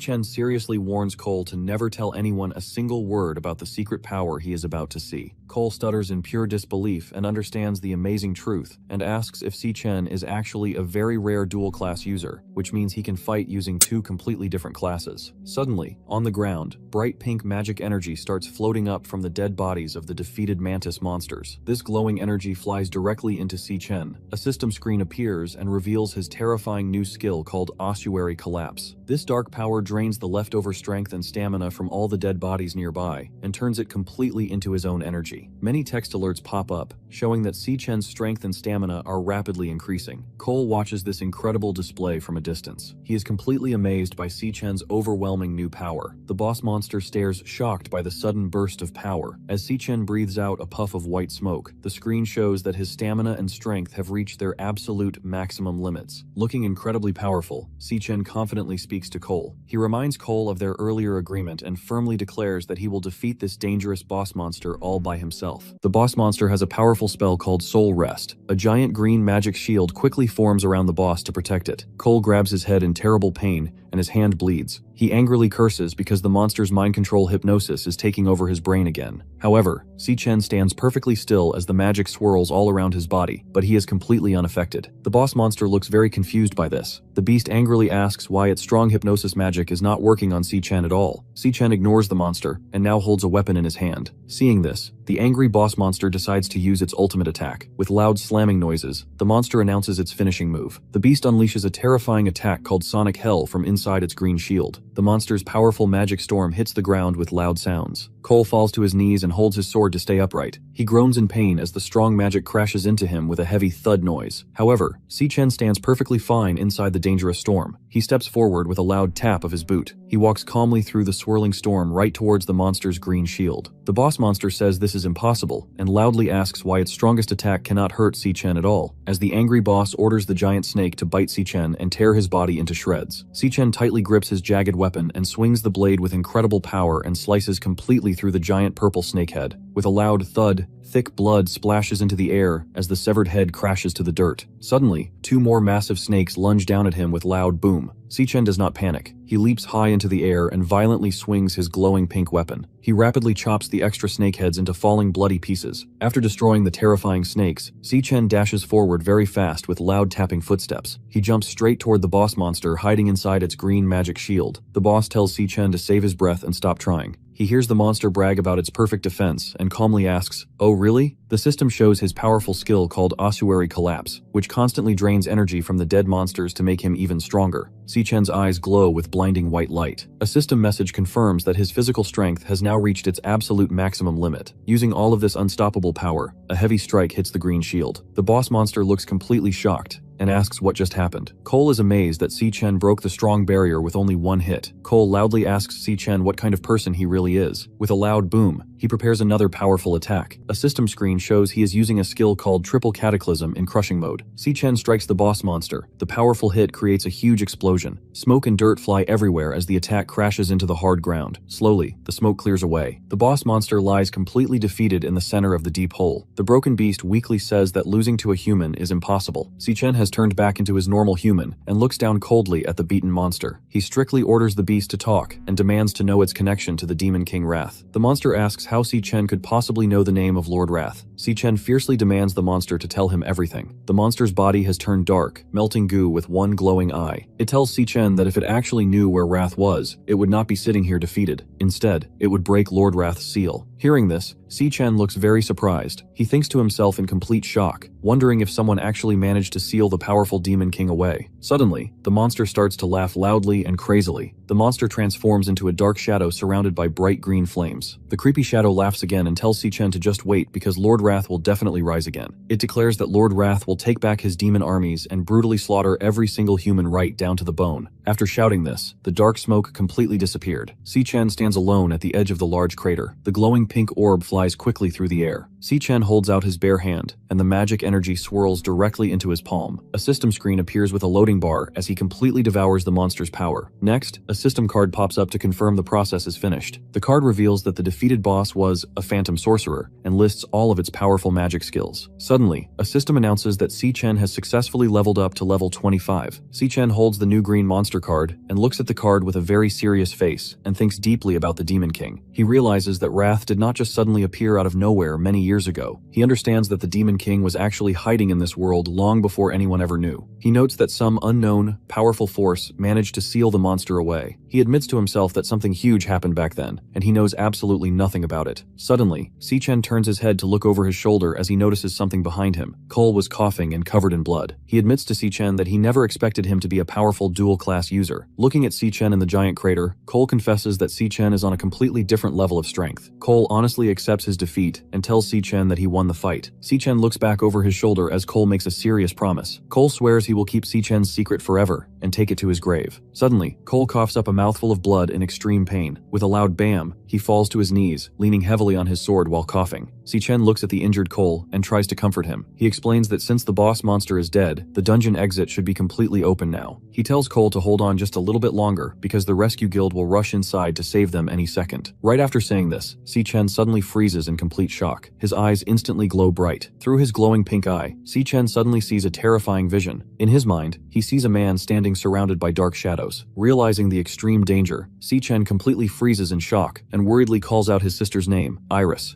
From high above the narrow street, we see Iris walking alone. She suddenly looks back over her shoulder and realizes that two suspicious men have been secretly following her ever since she left the store, and she wonders exactly what they want from her. Just behind her, two creeping men continue to follow her closely.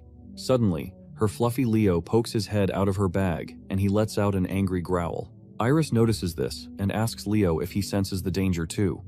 To keep him safe, she tightly hugs her paper bag against her chest and strictly whispers to Leo to stay completely hidden inside. Iris does not look scared at all. She sweats slightly but glares back, thinking to herself that tonight has just become very interesting. She then remembers the most important safety rule for when someone is following you. The rule is to quickly get to a crowded place. Following this smart plan, Iris walks down a set of outdoor stairs and heads straight into a very busy street. She knows that Restaurant Row is full of people at this time of the evening, hoping the large crowd will protect her from the bad men. Iris quickly walks into the busy crowd. She makes a smart plan in her head to blend in with all the people. Behind her, the two scary men struggle to push through the busy street. The man gets angry and yells at the crowd to move out of his way. Iris keeps walking forward and waits for the perfect moment. She thinks to herself that the second the bad guys look away, she will completely vanish. Suddenly, she disappears from their sight. The two men are completely shocked and ask where she went. realizing they have completely lost her in the large crowd. Meanwhile, Iris runs away and hides in a quiet, narrow back alley filled with boxes and pipes. She looks back over her shoulder and happily says that the scary men are finally gone. But suddenly, a shoe steps down right in front of her, completely blocking her path. A man smokes a cigarette and tells her that he has been waiting forever because her door was locked. Iris stops and angrily asks who they are and how they know where she lives. She then looks back and sees the two scary thugs from the street running up behind her. The man in the beanie laughs and says that she can run really fast. Trapped, Iris quickly tries to sprint away down the alley with fast tapping footsteps. The three men chase after her while the man laughs loudly. Suddenly, sharp blue ice crystals shoot out of the ground and completely freeze her foot.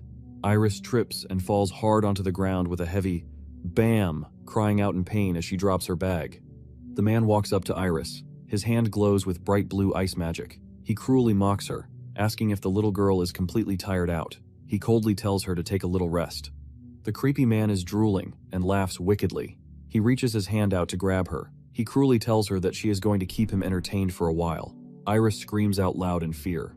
Suddenly, a massive paw violently punches the thug right in the face. With a loud bam, the heavy punch sends the thug flying backward through the air. He crashes hard onto the stone stairs. The man stands nearby and watches this happen in complete shock. Next, a claw steps heavily onto the ground with a loud thud. Leo is completely surrounded by a bright pink magical aura and angry growl at the bad men. Iris looks at Leo and slowly stammers his name. The man screams in pain and asks where Leo came from. He complains that the person who hired them never warned them about dealing with a monster like this. Leo opens its mouth wide and lets out a terrifying, loud roar. The second thug in the hoodie screams in pure terror as he holds up his fists, which suddenly glow with bright yellow magic. However, with a quick poof of smoke, Leo loses his power. He instantly shrinks back down to his normal and falls onto his back on the hard ground. Iris worriedly shouts Leo's name again as she sees her tiny pet lying helpless on the floor. She kneels on the ground and gently holds her small pet and asks him if he is okay. The man looks disappointed and says he thought the pet was special. Suddenly, tentacles burst out of the ground with loud snap. The man walks forward as he controls the tentacles and mocks the tiny pet. He complains that the beast could not even stay transformed for 10 seconds. With loud swish sounds, the tentacles swirl quickly around Iris. She hugs Leo tightly to protect him. She steps back in fear and loudly tells the man to stay back. The scary man walks right up to her and traps her inside the tentacles. He looks very angry and tells Iris not to waste his time. He asks if she is going to take it off herself. The man glares at Iris and threatens her, asking if he has to forcefully take the pet from her himself. Suddenly, a system screen appears, revealing a stellar tamer skill called Stellar Warp. This special magic allows a person to instantly teleport directly to their pet beast. Out of nowhere, Si-Chen violently stomps his foot straight down onto the man's head, crushing him face first into the ground and splashing blood everywhere. The incredibly heavy strike creates a massive shockwave that blows the other two thugs backward. The man is blasted straight through nearby and breaks it into flying pieces. Si-Chen calmly apologizes to Iris for being late. He explains that a sudden problem came up and took much longer than he expected. He then gently asks if she and Leo are okay. Watching this, the thug in the hoodie sweats in pure terror. He nervously curses and wonders where this incredibly strong guy just came from out of nowhere. Iris loudly tells him that she does not know how these men track them down, but she warns him that they are all dangerous magic users called Awakeners. She panics and asks what they should do now. Si-Chen smiles calmly at her and tells her to take a deep breath because he has got her safe. Suddenly, a hand bursts straight through the wall. The man has recovered from the heavy stomp. Glowing green vines quickly wrap around his arm as he curses, complaining that he let his guard down. He furiously yells at Si-Chen, calling him a punk, and says he just made the biggest mistake of his life. The man threatens to bring both of their heads back to his boss and force him to pay triple the original rate. Si-Chen completely ignores the angry man. He calmly tells Iris to get behind him and stay there. He confidently states that fighting these thugs will not take long at all. In his flashback, a group of cruel bullies violently beats up young Si-Chen. The boy angrily yells at Si-Chen. He calls him a disgusting little parasite and asks if he is still refusing to behave. As Si-Chen covers his head on the ground to block the heavy blows, the leader orders his friends to beat him right into the dirt. Suddenly, someone shouts at the bad guys to stop. The boy turns around in surprise and sees Iris bravely stepping forward while holding a heavy metal pipe. She fiercely tells the bullies to keep their hands completely off her brother. The boy looks annoyed and cruelly mocks her, asking if the little parasite really thinks she can come to the rescue. The boy then starts walking straight towards Iris to hurt her, causing her to scream in fear. Seeing this terrible danger, Si-Chen desperately reaches out his hand from the ground. He angrily warns the bully not to take a single step closer to his sister. Si-Chen fiercely reminds the cruel leader that he made a strict promise to never lay a hand on Iris. The bully smiled wickedly and confidently admits that he lied about his promise not to hurt Iris. He laughs loudly and cruelly, says it is not his fault because she walked right up to them herself. While he laughs, another large bully holds Si-Chen down on the dirt floor. Suddenly, Si-Chen grabs a heavy brick from the ground with a loud clack. With a powerful pow, Si-Chen violently smashes the brick directly into the large bully's face. The brick breaks into pieces, and the big bully falls backward in pain. The boy turns around and looks completely shocked. Si-Chen quickly stands up, holding a piece of the broken brick in his hand. He looks incredibly angry and glares at the leader. With fast tapping footsteps, Si-Chen charges straight toward the boy to protect his sister. Si-Chen angrily yells that the bully has a lot of nerve to break his promise. The boy looks completely terrified as young Si-Chen charges at him. With a loud pow, Si-Chen violently smashes the broken brick directly into the leader's face. Si-Chen angrily yells that the bully broke his promise not to hurt Iris. The heavy strike sends the boy flying backward into the dirt. The bully lies on the ground with a very bloody face, crying and screaming in terrible pain. He looks up in fear and yells that Si-Chen is completely insane and out of his mind. In the background,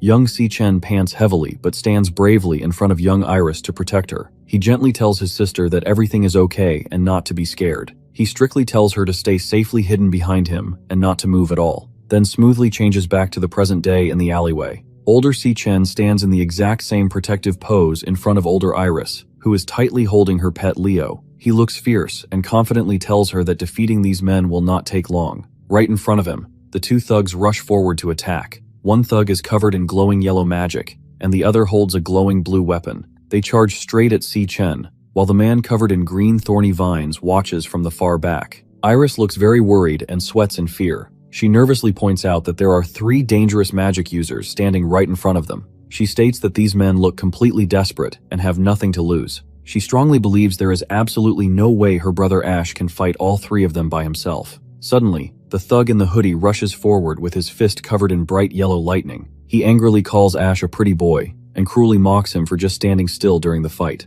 However, Ash easily defends himself. Ash violently punches the lightning thug. The powerful strike sends the bad guy flying backward to crash hard against the brick wall, splashing blood everywhere. Iris watches her brother's incredible strength in pure shock. Right after that, the second thug, wearing a beanie, quickly charges in with fast tapping footsteps. He jumps high into the air and fiercely swings down a blue dagger, but Ash remains perfectly calm. He simply reaches his arm up and tightly catches the thug's wrist with his bare hand, completely stopping the deadly blade before it can even touch him. Still holding the second thug's arm, Si-Chen delivers a fierce kick right to the man's face with a loud pow. The powerful hit sends the thug flying backward. He crashes heavily into a wall, and some trash cans break the boxes around him. Suddenly, the dangerous vine slashes right past Si-Chen's face. However, Si-Chen does not even flinch and stands perfectly still. The vine misses him completely and violently strikes the brick wall behind him. The man growls in anger and cruelly mocks Si-Chen, calling him nothing but a skinny kid in a simple school uniform. Surrounded by multiple vines, the man charges forward with a loud yell. He heavily threatens to pierce Si-Chen with the thorns and turn him into a human pincushion. He quickly flips and dodges every single sharp vine with incredible speed. He easily moves right past the dangerous magic. In an instant, he jumps directly in front of the man. The cruel man is completely shocked and sweats in pure fear. His eyes open wide as he loudly asks himself how this is even possible, wondering what kind of amazing move Si-Chen just used to get so close. Watching this incredible speed from the side, Iris opens her eyes wide in realization. She admits to herself that she almost forgot a very important detail. As Si-Chen swings his fist back for a powerful strike, Iris remembers that her brother Ash did not just pass his combat graduation exam, he actually completely dominated the competition and took first place overall. With a brutal hit, Si-Chen violently punches the man right in the jaw. Blood flies into the air from the extremely heavy strike. Iris proudly realizes that her brother is not just a normal magic user, but he is actually on a completely different and much higher level of strength than these thugs. The powerful punch sends the man flying high into the air. Blood splashes heavily from his face. He crashes violently into a brick wall and trash cans. The heavy hit shatters the wall and sends broken pieces flying everywhere. He falls to the ground with a loud wham. His face is completely covered in blood, and he is knocked out cold. Si-chen stands calmly behind his defeated enemy. The other two thugs, the man in the beanie and the man in the hoodie, are also shown completely beaten and bleeding. They slump unconscious against the trash bins and walls in the alley. With all three bad guys defeated, the fight is finally over. Si-chen looks back toward his sister. He tells Iris to take little Leo and go straight home right now. Si-chen smiles gently at her. He explains his plan, saying he will drop these clowns off at the guard station to get them arrested. He promises her that he will be back home before she even knows it. Iris holds her fluffy pet tightly in her arms. She looks very relieved and happy. She quickly agrees to his plan and safely replies, "Okay, you got it." Later that night, the man groans and slowly opens his eyes. He wakes up to find himself and his two friends tightly tied to a large concrete pillar with thick ropes on an empty rooftop. Si-chen stands quietly right in front of them. The man panics and loudly asks where they are and why Si-chen dragged them out here. Next to him, the thug in the beanie groans in extreme pain, complaining that his head feels like it is cracking in half. Si-chen states that he knows they are from a group called the Black Mountain Society. He explains that this group only does things for money. Si-chen strictly demands to know exactly who paid them to attack his sister. The man just smiles with his missing teeth and laughs. He tells Si-chen that since he is only in it for the money, he will never talk. He explains that the exact moment he reveals the boss's name, he will be a dead man in this business. Si-chen simply replies, "Well then." A system screen appears above his head, showing that he is loading and switching his battle class. Si-chen glares fiercely at the men and confidently declares that if they will not talk, they will have to do this the hard way. A system screen pops up to announce that the class switch is completely finished. A new title shows that he is now a level 25 Phantom Sorcerer, a system card for his new Phantom Sorcerer class. It explains all of his new amazing powers and shows his high stats for speed, strength, and stamina. The card also summarizes his 3 new magic skills in detail. The first skill is Soul Rest Enigma, which lets him hypnotize and completely control any enemy weaker than him. The second skill is Ripple Hell, which shoots a massive mind blast to destroy everything nearby. The third skill is Spirit Gathering Barrier, which allows him to steal magic energy from his hypnotized targets to build a super strong shield. Si-chen controls the powerful energy. He confidently states his threat. He tells the unconscious men that he plans to forcefully pull out all their memories. He adds that doing this might make them lose some of their basic human functions forever. Hearing this terrifying warning, the man wakes up completely and panics. He sweats heavily and begs Si-chen to stop, admitting defeat. The scared man immediately yells that he will give up and finally talk. He loudly promises to tell Si-chen absolutely everything. The man shouts out the answer, revealing that the person who hired them is the son of the first hospital director. Si-chen stops his magic and listens quietly as the man finally spills the secret. He simply repeats the target's name, Sterling Jin. He was having fun at a rooftop pool party on the top floor of the Purple Peak Tower just a few days ago on June 24, at 17. Another guy walks up and loudly teases him. He asks Sterling if it is true that a junior schoolgirl rejected him twice. The guy laughs and jokes that the legendary campus heartthrob has lost his charm. Sterling looks incredibly angry. He mutters to himself that the girl humiliated him in front of everyone. He angrily promises that he will make her regret it tonight. Annoyed by the party, Sterling walks away from the crowd. He tells a girl on a couch to leave him alone because he needs to use the restroom. Inside the quiet bathroom, Sterling stands at the urinal. As he finishes, the lights suddenly flicker and go dark. He turns his head in surprise. Sterling curses out loud, complaining that even the lights are against him tonight. Suddenly, Si-chen appears right next to Sterling out of nowhere with a loud whoosh. Sterling looks completely shocked. Si-chen stares at him with glowing red eyes and calmly asks if his name is Sterling Jin. In the security room, 2 guards sit at a desk with many camera screens. One guard drinks coffee and mentions that the spoiled rich kids rented the entire top floor of the Purple Peak Tower again. He explains that this is why all the security cameras on that floor are turned off. The guards chat about how the rich boys are probably having a great time using their money and power. One of the guards leans in close to whisper a dark secret. He tells his partner that most of the girls at those parties do not actually go there willingly. He explains that the girls are tricked and trapped inside. The other guard sweats and asks if he is serious. The first guard nods and shares a terrible story. He says that not long ago, the rich boys severely harmed a young student at one of their parties, leading to her tragic death. He angrily explains that the rich parents used their massive wealth to completely cover up the crime and make the problem vanish. Si-chen's hand crackles with yellow lightning as he completely crushes the thug's cell phone into pieces. Sterling Jin stares at him in absolute terror. Sweating and panicking, Sterling screams and asks what Si-chen did to his hired man. He yells loudly, demanding to know who Si-chen really is. Without saying a word, Si-Chen violently attacks. With a massive smack, he strikes Sterling incredibly hard. The powerful hit sends Sterling flying backward right through a large glass window. The glass shatters into flying pieces as Sterling crashes onto the ground with a loud pow. He slides across the floor, bleeding heavily from his face. Sterling desperately screams for help. He yells for anyone to come and save him right away. Suddenly, he stops screaming, and his eyes open wide in pure shock. He looks at the pool and realizes something is terribly wrong. The water is filled with the party guests, but no one is moving. Everyone is floating face down in the pool or slumped over the chairs, completely unconscious. Si-Chen walks slowly toward Sterling with heavy tapping footsteps. Looking up at Si-Chen, Sterling cries and asks what is wrong with him, and what he ever did to deserve this. As Si-Chen gets closer, Sterling yells at him to stay back. He desperately tries to threaten Si-Chen, shouting that his father is the powerful director of the first hospital. Sterling screams that if Si-Chen even touches him, his father will absolutely bury him.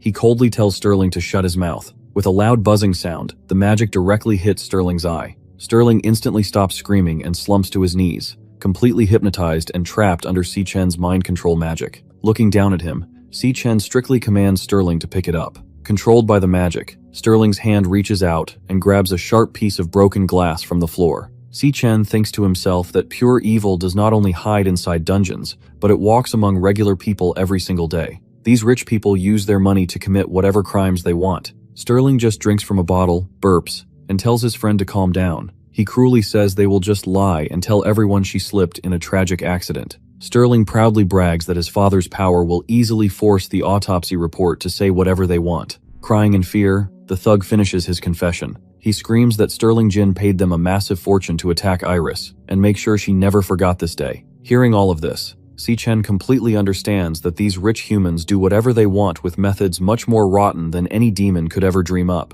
Cole sits on the ground, coughing and bleeding. He looks up at Ash and promises to tell everyone the truth when they get out. He wants the world to know that Ash is the one who saved them today. Suddenly, Ash's eyes flash bright pink with a loud buzzing sound. He sees a quick vision of the man standing in the dark alley. Ash instantly realizes something is terribly wrong. A system screen appears, revealing another class called Stellar Tamer. It shows a skill called Stellar Warp, which lets him teleport directly to his pet. Ash realizes his sister Iris is in extreme danger. With a loud zap, Ash instantly disappears from the dungeon. Cole sits alone on the ground and looks completely shocked. He remembers Ash using lightning magic, then transforming into a horned demon, and now teleporting. Cole realizes that Ash actually has more than 2 different fighting classes at the same time. Cole smiles weakly and wonders just how many more secrets Ash is still hiding. Suddenly, loud tapping footsteps echo across the rocks. A group of guards and medical workers run toward the crater. One man points and shouts that they finally found them. The men quickly rush forward to save the survivors. Medical workers quickly arrive and treat Cole.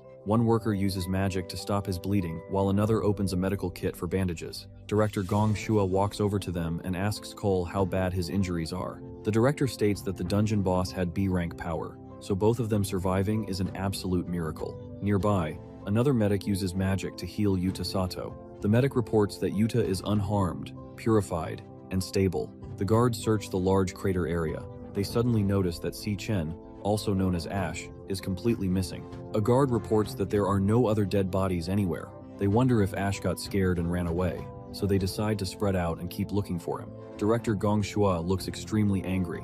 He loudly blames the inspection agency for the whole disaster. He tells Cole that he got hurt because of their complete incompetence. The director firmly promises to fire every single one of those workers the second he leaves. Suddenly, Cole's father walks up with Silas Lin walking right behind him. The father smiles calmly and disagrees with the director. He says that this situation is actually perfect for them. The director bows respectfully to the father. Cole's father explains his new plan.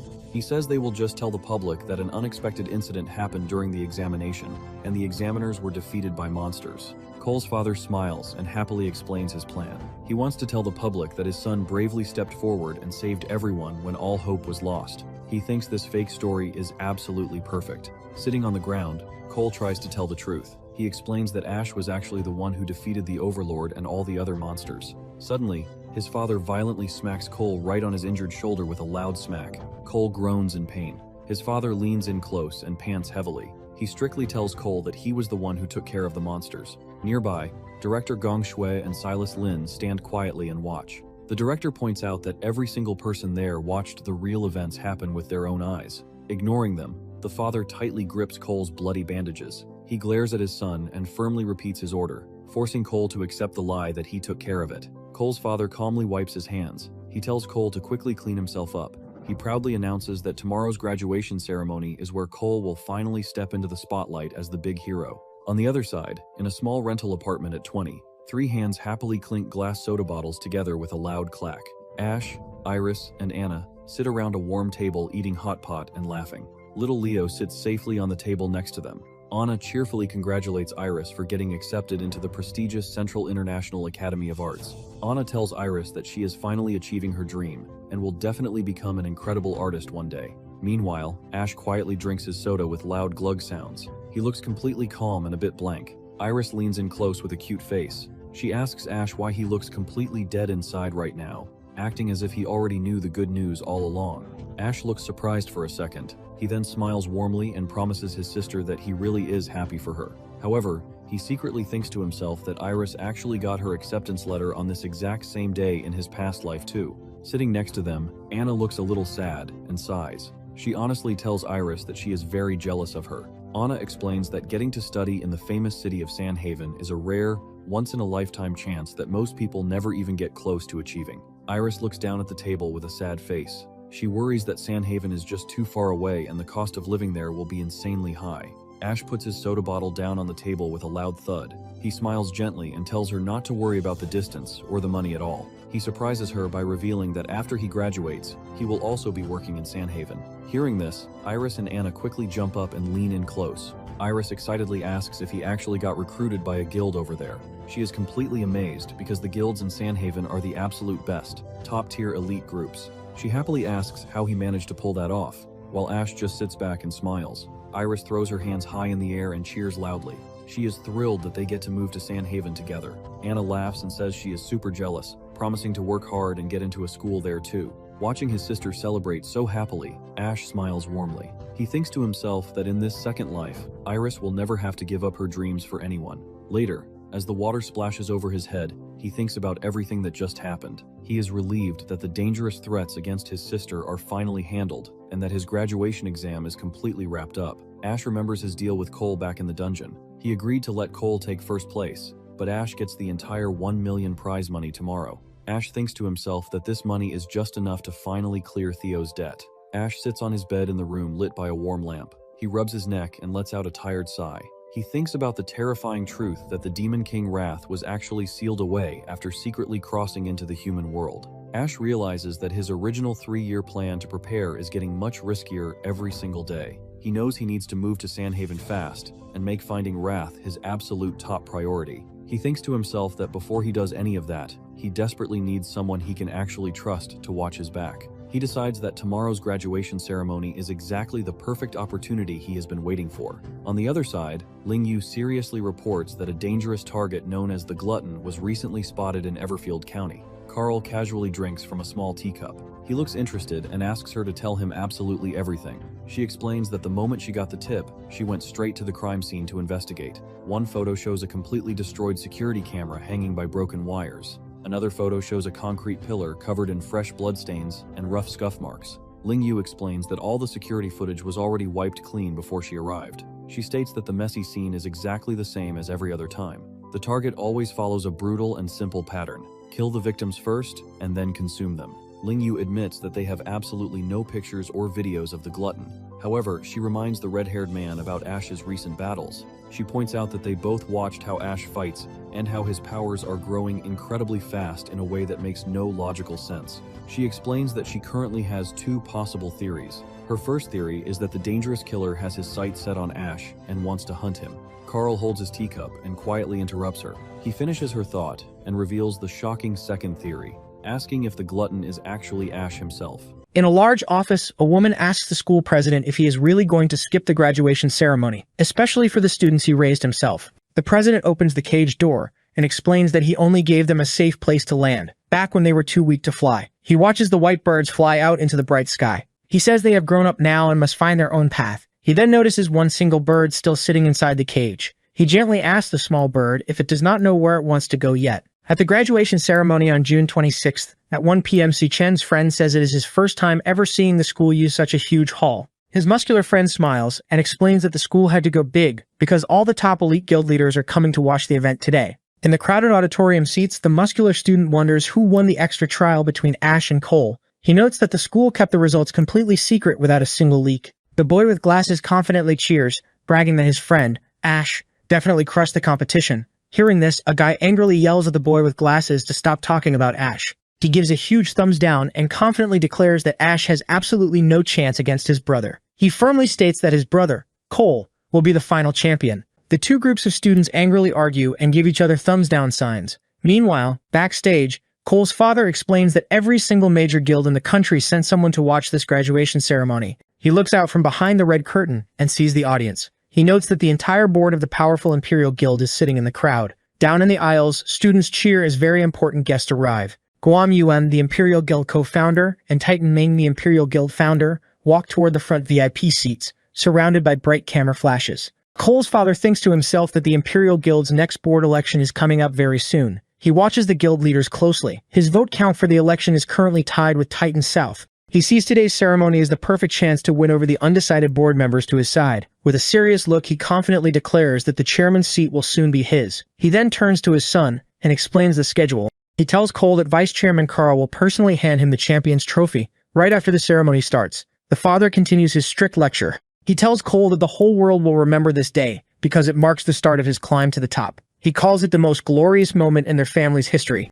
He sternly warns Cole to go up on stage, give a good speech, and not screw this up. He orders his son to show everyone his true worth. Cole stays completely silent. He just looks down at his speech paper with a sad and conflicted face. Feeling deeply guilty about taking credit for Ash's victory, Cole tightly grips his jacket over his chest with a soft crackle sound. On the stage, a female host anchors a live broadcast. She welcomes the distinguished guests and announces the 2157th National Awakener University graduation ceremony. She explains that after facing countless hardships and showing strong determination, the graduation exam has finally come to a brilliant close. In the audience, the VIP guild leaders and excited students listen closely. The host proudly declares that the ceremony is now officially underway. Cole sits quietly in the front row next to his father, looking very sad and conflicted. While the crowd claps, Ash sits alone in a different section. He keeps his arms crossed and looks perfectly calm. Down on the stage, the host announces the moment everyone has been waiting for. She says they are gathered to witness the crowning of the new champion. She gestures to the side as a cloth is pulled off to reveal a shiny golden trophy.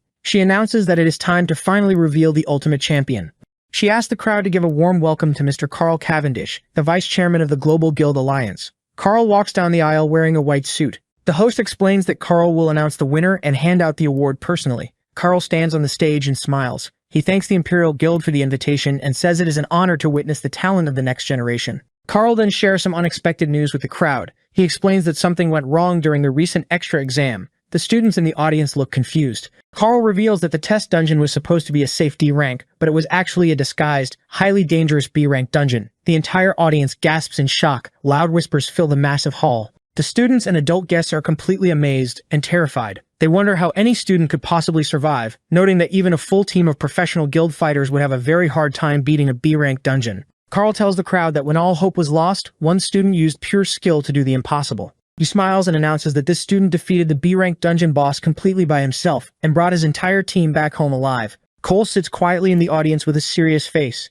as Carl calls the winner the true champion of the year. Ash just leans on his hand and looks totally calm, while Carl calls the winner the strongest graduate of his generation. Carl then loudly shouts the winner's name, Cole Gong. Bright golden confetti falls from the ceiling, and the whole room cheers loudly. Cole slowly stands up, looking very sad. Up in the balcony, Ash's friends look completely shocked and angry. The boy with glasses screams out loud. They cannot believe Ash actually lost to Cole and angrily yell that the test results must be rigged. The bully laughs wildly and gives a huge thumbs down. He asks the other students if they are still confident about their choice, bragging that his brother Cole is just built differently. The other students are completely amazed by the news. They whisper that clearing a B-rank dungeon alone is insanely powerful. They note that even an E-rank dungeon usually wrecks them completely. The entire crowd cheers loudly, throwing bright golden confetti. They loudly praise Cole as an absolute legend, who is ridiculously handsome and strong. Under the bright lights, Cole slowly walks up the stairs to the main stage. In the audience, Ash sits quietly. With his head resting on his hand,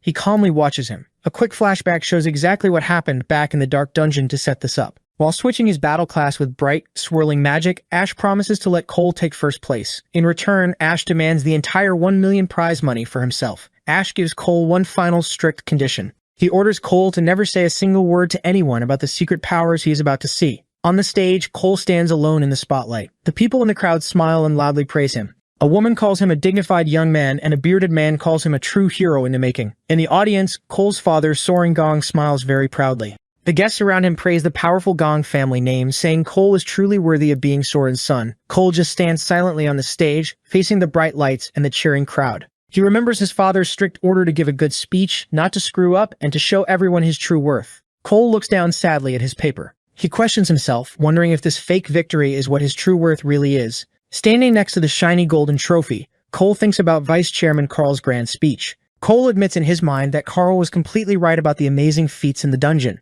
Someone really did face an unbeatable monster. Someone really did pull the whole team back from death and defeat the dungeon overlord. However, Cole looks down and sadly accepts the truth. He admits to himself that he did not do any of those things. He knows that every single bit of that glory actually belongs to Ash. He repeats the brave deeds of facing a monster too strong to beat, saving the team and defeating the overlord. He tells the massive crowd that he did not do any of those things. He loudly announces that the real hero was actually Ash. In the audience, Ash sits with his arms crossed and looks completely shocked by this sudden confession. On the stage, Vice Chairman Carl looks very confused. Down in the audience, Cole's father quickly stands up with a furious, sweating face. He angrily yells at Cole, asking what he is talking about. Cole's brother and his friends lean over their seats in pure shock. The brother yells and asks if Cole has completely lost his mind. On the stage, Cole ignores them and continues his honest speech. He explains to the crowd that everything went terribly wrong inside the test dungeon. He says the examiners were knocked out cold, leaving only him and Ash awake to fight. Ash sits in the audience and looks slightly surprised, resting his hand on his chin. On stage, Cole continues his speech.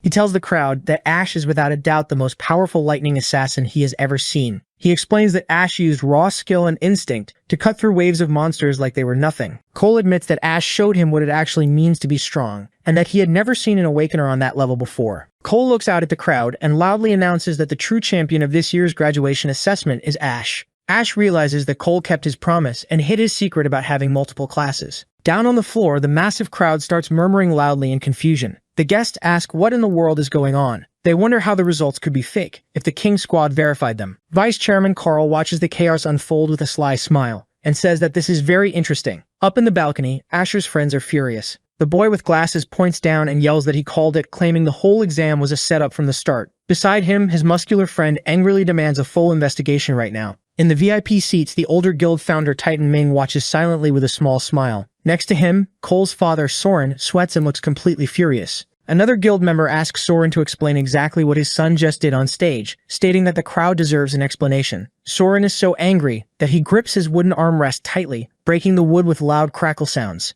Letting out an angry grunt, Soren stands up and walks away from his seat with heavy, tapping steps. Soren walks right past the stage where his son is standing. Up in the bright spotlight, Cole looks down at his prepared fake speech. With a serious face, he completely rips the paper into pieces. He thinks to himself about the kind of life he truly wants. The school president smiles proudly as the last small white bird finally flies out of its cage to find its own path. Back on stage, Cole throws the torn pieces of his speech high into the air with a loud swoosh. He decides that which road he walks is a choice only he gets to make. A small white bird flutters high into the bright blue sky. The school president watches from his window and smiles proudly. He says it looks like the bird finally knows exactly where it wants to fly. Back on the stage, Cole admits in his thoughts that Ash won this time. In the audience, Ash rests his chin on his hand and smirks back at him. Cole makes a firm promise to himself. He declares that the next time they meet, he will be the one standing above Ash. The story then explains how the world's guilds are ranked. There are tens of thousands of guilds divided into 5 tiers from top to bottom: Peak, Elite, Gold, Silver, and Standard. For most Awakeners, reaching an elite guild is the absolute highest goal they can ever achieve. The text reveals that there are only 12 elite guilds in the entire world, and the famous Imperial Guild is one of them. For the average graduate, getting a job at a guild is very difficult. Inside a busy office,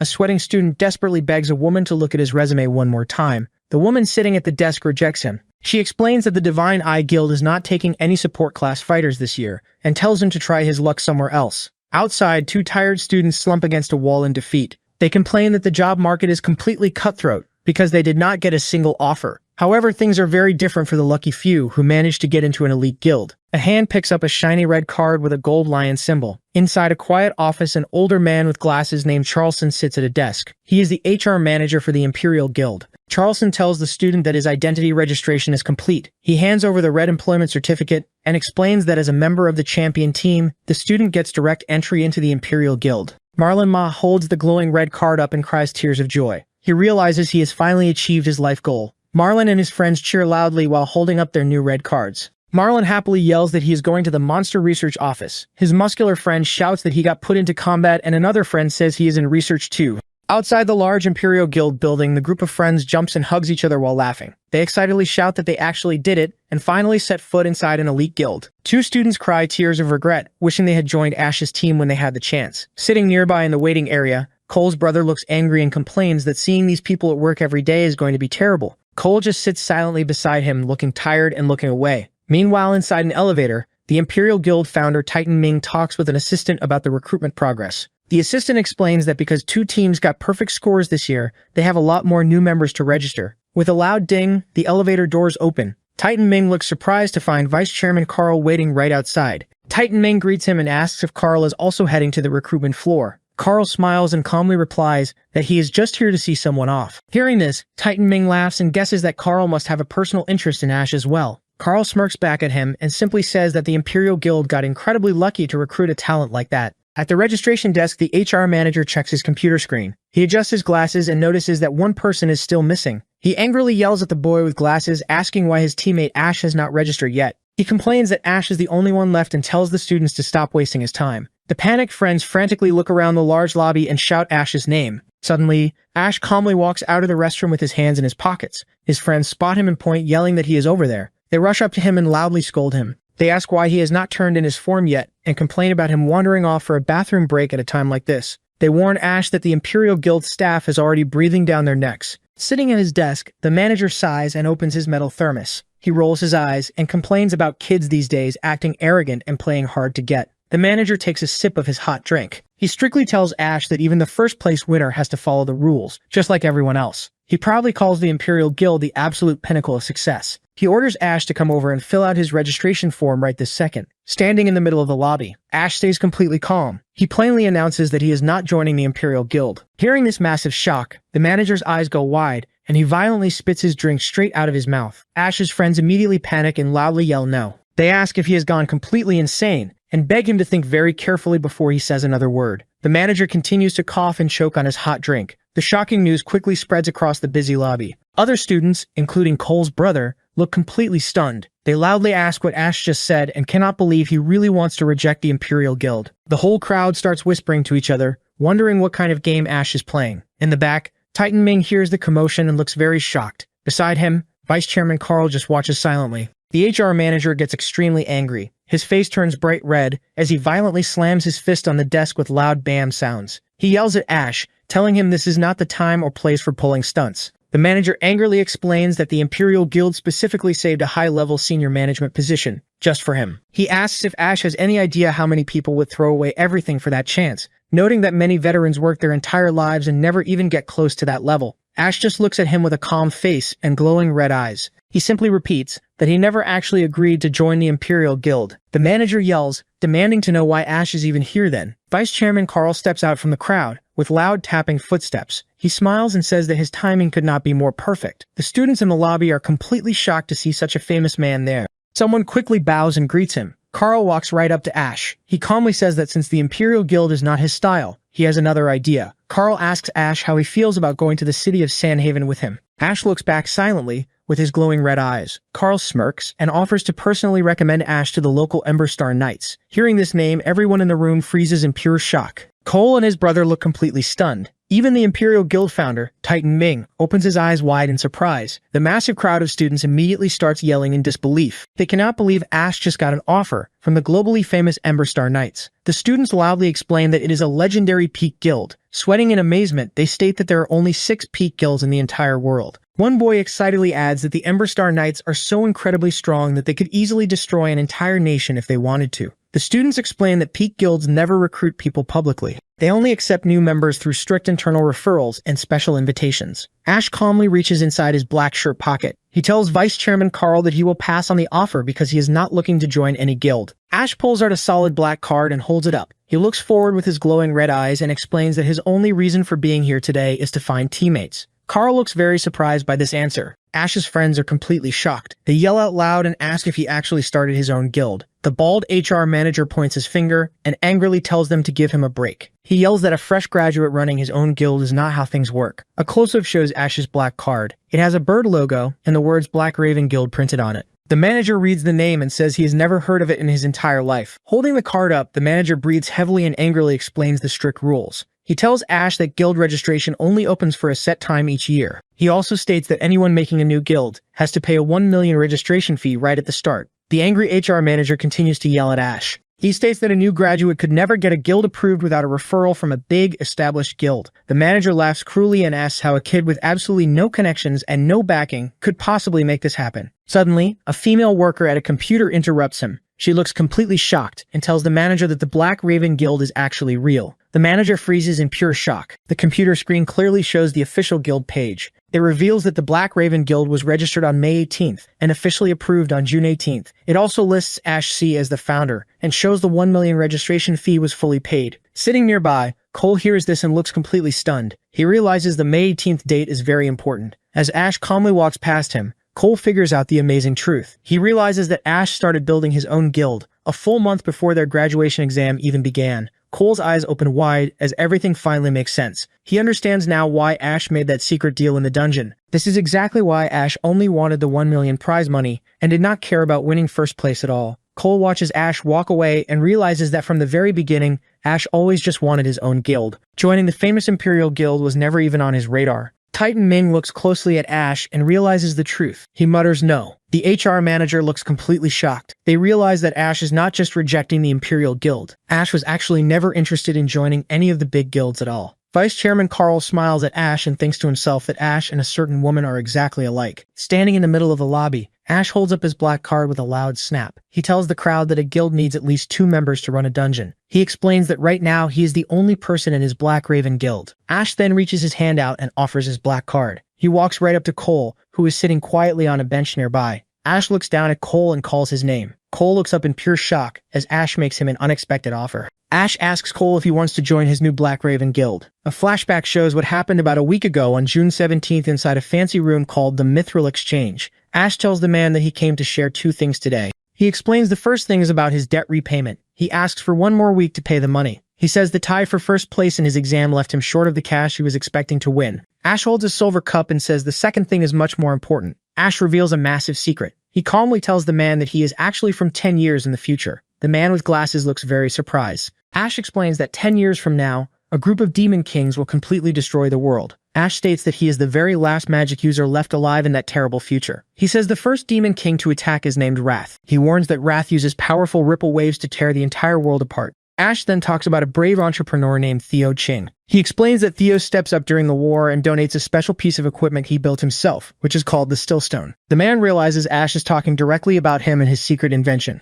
Ash continues his story. He explains that the Stillstone lets countless people safely survive the Demon King's ripple attacks. It buys humanity enough time to catch their breath and fight back against the monsters. Hearing this, Theo stands up from his chair in complete shock. He stammers that he really did design the Stillstone to block ripple magic. However, he nervously explains that the idea is barely even a concept in his head right now. He wonders to himself if Ash is actually telling the truth about coming from the future. Ash rests his chin on his hands and calls Theo by his name and simply asks him to come work with him. In the present day at 4:30 p.m. inside the Mithril Exchange archive room, a display case opens with a loud snap to reveal the large, glowing purple jagged weapon that Ash used in the dungeon. Theo tells Ash that his loan is now completely paid in full. He hands the weapon back to Ash, saying it is finally back where it belongs. Ash nods and holds out a small pouch glowing with digital blue light. He explains that these are the materials he pulled from the dungeon to pay the extra interest they agreed on. He empties the bag, dropping the monster parts onto the table. The items include sharp poison cage ant legs, blade arm mantis spikes, and a large slimy purple black scale snake gall. He tells Theo that he is actually moving his trip to Sandhaven up to an earlier date. Ash explains that his original plan to prepare for the future had 3 different stages. He explains that the first step was to build his own guild completely from scratch. Ash explains that the second step was to rank his guild up so they could earn the right to fight inside higher-tier dungeons. Ash explains the final step of his original plan. He wanted to travel to the city of Sandhaven and hunt down the exact dungeon where the Demon King Wrath is hiding. However, Ash looks very serious in the present. He tells Theo that something unexpected just happened. He reveals a terrifying secret, stating that Wrath might have already arrived in the human world. Theo's eyes widen in pure shock. Because of this new danger, Ash explains that he needs to get to Sandhaven as fast as possible. He decides he will just have to find new teammates after he gets there. Theo rubs his chin and looks very stressed. He complains that this situation just keeps getting more complicated. Theo then reaches his hand inside his suit jacket. He tells Ash that he does not know if this next item will actually help him. With a sharp snap, Theo places a small object on the wooden table. The screen displays an active audio track, and bright blue sound waves and music notes magically float in the air all around the device. He explains that this track is a pop song made by a friend. It is secretly encoded with a special beta frequency. Theo reveals that he already contacted a famous superstar named Michael Bruno. He explains that the famous singer will release this exact song as his new lead single this year. Because the singer is so popular, the music will be playing everywhere in the world within just 1 week. He reminds Ash that the beta frequency can safely block the Demon King Wrath's mind-controlling alpha ripple attacks. Theo admits that releasing this song is the best defense he could quickly create right now. Ash is amazed and asks how Theo actually managed to pull all of this off in just 1 single week. Theo adjusts his glasses and smiles slightly. He tells Ash that if the future really is going to be destroyed, then helping to save it means more to him than anything else he has ever done in his entire life. Theo then turns and grabs Ash's arm. He remembers something else and says he has one more special thing to give him. Theo commands the storage ring to open. The ring suddenly glows with a bright blue light and floating digital blocks with a loud buzzing sound. Theo explains that this is a special Demon King Radar. He reverse engineered it from a regular smartwatch. He says it will sound an alarm and lock onto the exact location if it senses an S-rank demon or higher. It can even trace the target's movements going back 10 full days. Theo smiles and says Ash will not find a device like this anywhere else. He hopes it will help him track down the Demon King Wrath. Ash puts the glowing radar on his wrist and looks at it in pure amazement. He thinks to himself that the device works a lot like his own demon heart, but it shows exact positions much more clearly. He cannot believe Theo actually hand-built something so incredibly advanced. Theo sighs and looks down sadly. He wishes he could become a magic-using Awakener too so he could make a real difference in the coming war, but he knows he cannot. Ash gently tells his friend that he has already done more than enough to help. Ash looks forward and tells Theo to just leave the rest of the fight to him.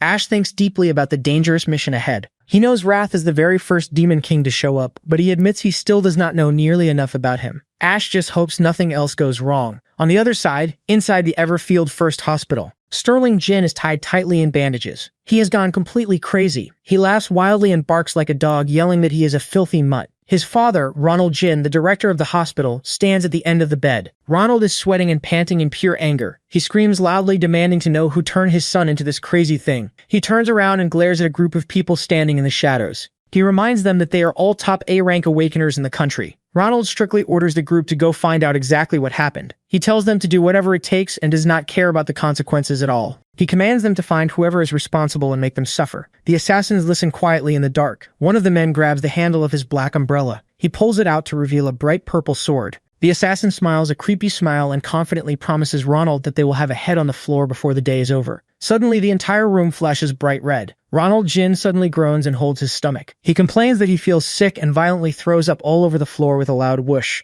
At that exact moment, the bald assassin yells out a warning just as a massive fiery explosion blasts through the room with loud boom sounds. He shouts that there is something huge out there. In the hallway outside, heavy tapping footsteps echo closer and closer. The assassins inside quickly prepare to fight. They nervously realize that the massive threat is standing right outside their door. The assassins turn and stare in pure shock. Ronald Jin cowers helplessly on the floor near it. A masseuse called the Demon King of Gluttony appears. The giant demon smiles wickedly and announces that it looks like it is finally time to eat.